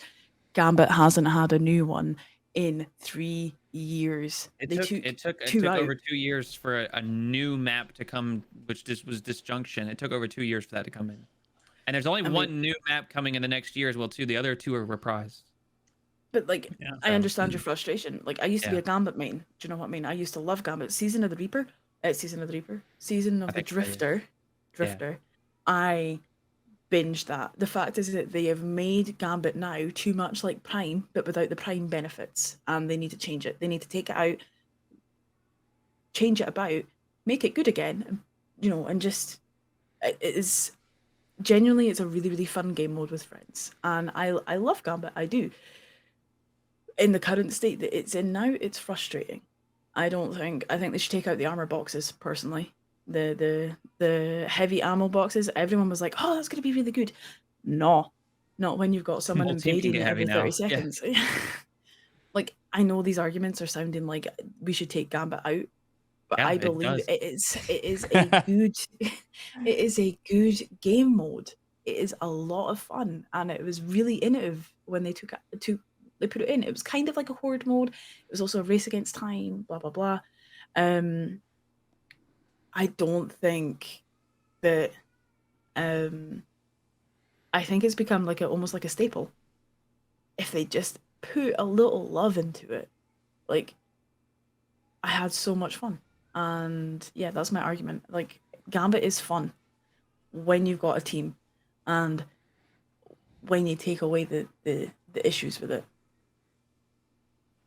I'm totally for Gambit staying in the game, and yeah, it's like it's a really amazing. At the core, it's like potentially one of the best sort of PVE game modes that we have. Like the combat, and it's actually until recent times it was the most challenging out with like day one raids or nightfalls and stuff.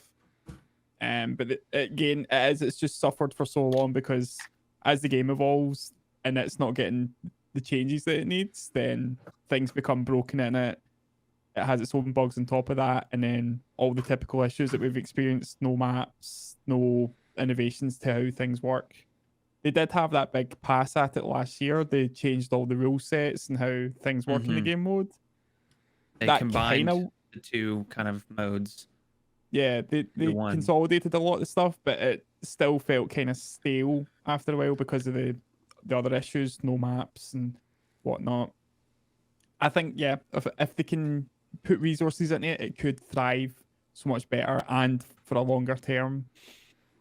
But at the same time, I'd get why you would say should it be retired? Like it's became such a problem child. It's like if they take it out and just to like cut their losses with it and say right we did that, we can focus our attention somewhere else. Maybe that would be a thing.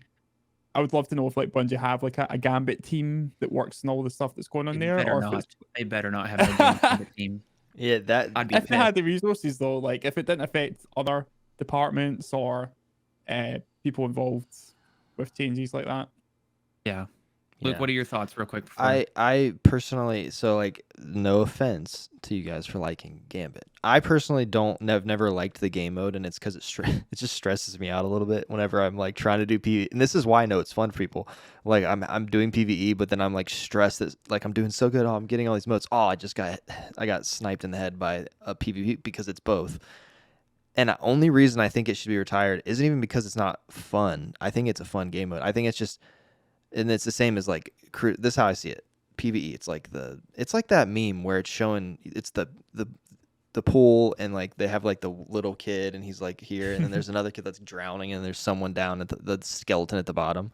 I feel like that's how the teams are at Bungie right now, where it's like PvE and story stuff is like everyone's on deck. Flourishing. PvP is just like hanging on, and then Gambit's like underwater. Like no, their team is just non-existent. It's just like cobwebs, and it's not fair to the people that like Gambit to not ever get anything new from it, other than it turning to a game mode that is stale because no one's added anything to it. So I think it's unfair to keep it in the game because it's just like doing it a disjustice. So that's why I wish it wasn't. Not that I wish it wasn't in there, but that's why I would argue that it should be retired, because I feel like it's had its day and they apparently aren't putting any effort into making it better. So I'm not sure why it stays in the game. It's kind of how I feel about PvP's like right on the edge of that too with what they're doing, but there's at least a little communication happening about PvP. I want to hear you though, Max. Here, I'm just going to give you the harsh truth. I think Gambit's a waste of fucking time. I think it's a waste of space. I think it's a waste of everything. I think it can be fun. Don't get me wrong. Like, I'm not like a Gambit. This is bullshit. But you have to go in there with a full fire team. You got to not take it seriously, but I'm just too competitive of a person. If I get headshot or if I get Xenophage from across the motherfucking map, I'm pissed and I'm out the game mode. Like, I'm done. I'm not getting my pinnacle. I haven't gotten a pinnacle from Gambit in years because I don't want to play it. It's not fun for me just to go in there and play it, and I don't have any friends that enjoy it. But here's my question is, if you take Gambit out of the game, where does that focus go to? Was there even any focus on Gambit? Is Gambit literally just the ugly stepling like that's just there? It's like, like here, hold on my pocket. We're gonna go into the mall, but you don't get shit, by the way. But we're gonna get everybody else something. You don't get shit. You're Cinderella, and we're the really pretty sisters. You don't get shit, bitch. All right. That's my question. Is if Gambit's gone, does other things in this game improve? And my answer to my question, I think, is no. No, I it don't think doesn't. anything changes if Gambit's gone. So my next question is, why the fuck is Gambit even still here?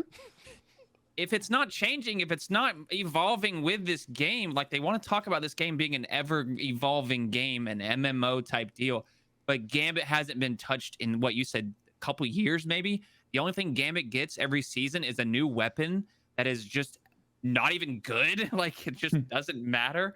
I don't know.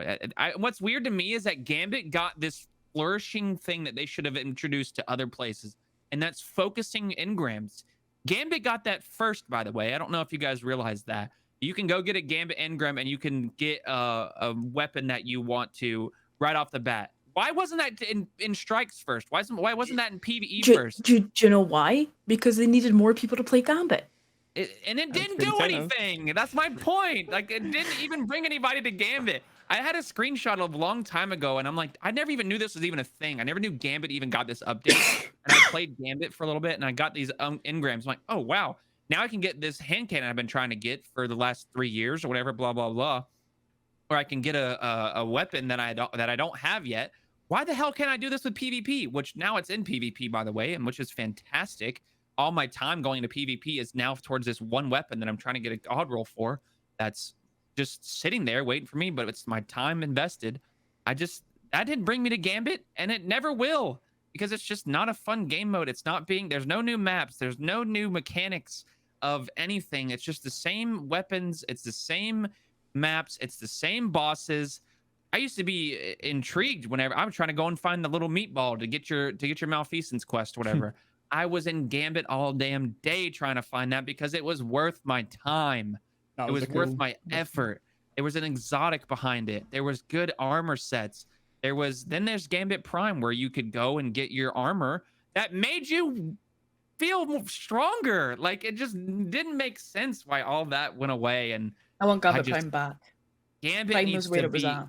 Gambit needs to go only if it's going to improve other areas of the game. And I'm hoping that's going to be fucking PvP, of course. But it just, I don't think it's fun in all words. And I don't think that it's going to go anywhere. But I think it's just going to sit there and it's going to get cobwebs over it, like how it should be, until whatever happens. I don't know. Like, it just doesn't make sense. I don't know why it's still sitting there. The Drifter's sitting there lonely as hell, doesn't care.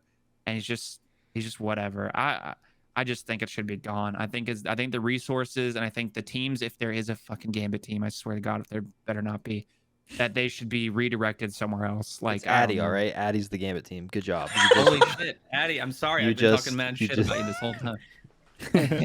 She's under NDA, so she can't say anything. That's just my raw thoughts. I just don't see any place for it anymore. It was fun when it first came out. I mean, I don't know if you guys remember. Do you guys remember when they showcased Gambit for the first time? Do you remember who they had on there? It was like NBA players like playing Gambit against the developers. Like, there was one guy named Zach Levine, a multi-million-dollar making NBA player that was there to showcase this game for the first time, Gambit, and like they enjoyed it. I'm like, holy shit, this is coming to Destiny 2. I'm so excited. We get to have the fusion of PvE and PvP, and it's gonna be so fun. 3 years later, I'm like, what the fuck is this? It's so pointless. Like, it's just. This is how I feel about PvP. No, stop that. This game deserves PvP. Does it? We'll save that. Well, next time we bring you on, Addy, we'll change the word Gambit on the screen to PvP. Okay. Gambit And special. we'll let you talk about it. Scottish Gambit special. Anyways, that's me. I don't know if you guys agree or not, but Gambit should go. That's why it's a That's hot all I take. have We to all have say. different opinions. Exactly. But anyways, that brings us to the end of our podcast. 2 hours just flew by like we just blinked. It just fly. We could do this for 4 hours. It's so fun. I don't. We really understand. could. If life didn't control us, we'd be bladder talking disagrees, for dude. a lot longer. But we'll let you guys talk about who you are again once more for those that may not know, that are listening and that are in our live Twitch chat every other Sunday at 6 Fronts GG. And just let us know where we can find you, Pigeon. Where can we find you? What you got going on here in the near future? And yeah, what's going on, my friend? Sure. You guys can check me out primarily on Twitch at twitch.tv/Pijinnn, spelled Pijinnn. If you want to chat with us, tell us what you thought of the podcast, then hit me on Twitter at PIJINN with an underscore at the end. God damn those old accounts holding on my name. For me, it's just going to be building hype for Lightfall the next week. I like getting a lot of hype in my community, so Tuesday resetting on will be live daily until Lightfall lands, and then Awesome. we'll be playing like mad till the raid and stuff. So yeah, close the tab up, come hang out. There you go. Addy. Well, you can Self-promo. Oh no. Hashtag Oh goodness. You can find me obviously on Twitch at twitch.tv/RoboticAdi. You can find me at Twitter with RoboticAdi because I was one of the lucky ones and I actually got my name everywhere. I basically, yeah, that's what I did. You know, ping me or whatever. I'm not really doing anything major this next week. I'm doing a little, maybe vault cleaning and then some bounty prep, Wendigo grind. I cannot wait to get myself a good Wendigo. Wendigo's gonna be real Oh, fun. same. That's next week, right? Yeah. Oh yeah. I can't even I'm gonna remember be in there what's too. what's the Nightfall? I can't remember what the Nightfall is. I have no earthly idea. Warden. Oh, is it? Oh, fuck yeah. Cake. We go farm boys fucking and girls. Cake. Easy. Well, awesome. Well, you guys, we can't thank you guys enough for doing this. One, you guys are 5 hours in the future right now, and I know it's late for you guys, but we appreciate you guys. And I'm glad we could accommodate for you for being on the podcast because we love our friends overseas in this community. So We really do. We love you guys. I want to just shout out to the live chat. You guys are awesome. Y'all's communities, Pijinnn and Addy's community. I see all you guys hanging out with us, and we really appreciate you guys being here. And just a big, massive shout out to both of their communities for showing up and showing support for them, because I know they really appreciate you guys as well too. So Heck yeah, there's I think like I a speak for all whole of us. there's a whole nother ahead. podcast happening in the chat basically. It like, really the entire is. time. Like I they're love keeping it. each other company, and we love it. We love it. We love it. We love it. So We're just background noise at this point. yeah, honestly, they're on their own conversation, and we just love to see it. So last but not least, I would like to share with you guys that are here at the end of some announcements that we have for our team. We have a Six Fronts team. Of course, that's what the podcast is about. And I just want to share. We're going to bring up some pages here of just some merch. We have dropped some merch here recently, and I will scroll up and down for those that are curious of what we have here. We have what we call our dark mode, and it's all black and yellow. A lot of different pieces. There's even some gym sets as well too. So if you guys are interested in supporting us as a podcast and as a team, you guys can purchase some merch, and it goes straight into a pool that will help us improve our content. Last but not least, we also, this is the first time that you guys have seen this, but starting tomorrow at 7:30 p.m. EST, we are going to be doing a Twitch marathon where we have a lot of our content creators throughout the week are going to be streaming on this channel. So if you guys like what you saw today, there's a lot of common and a lot of fantastic individuals that are going to be streaming on this podcast. We will be having this on Twitter. So if you do not follow us on our socials, make sure you guys do so as well too. We also have a wonderful Discord community as well.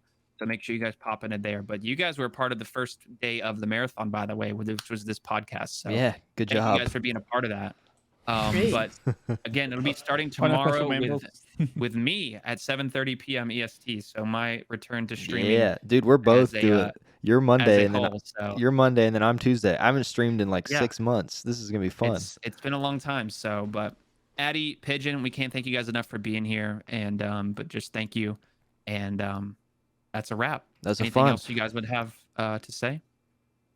Thanks for having us. Ambit rules. It's been a long time coming. It has. We actually try to get Pijinnn. I don't know if you guys know this or not. We tried to get Pijinnn on the old podcast. On the Destiny Nerds podcast, yeah. But it was just the time zones, man. Just didn't work out Yeah. time-wise. Time I zones think I didn't line remember up that. for us. And you were really busy, I think, with school at the time. So you just had a lot of things going on, but we appreciate you guys being here. This won't be the last And, time. We'll have you all on again at episode like 50 or something. We'll hit you up. There you go. There you Sounds go. good. So Awesome. we appreciate everybody being here, and we're gonna head on over to I think we're gonna be rating Average Maddie for the night. So peace out, That's guys. cool.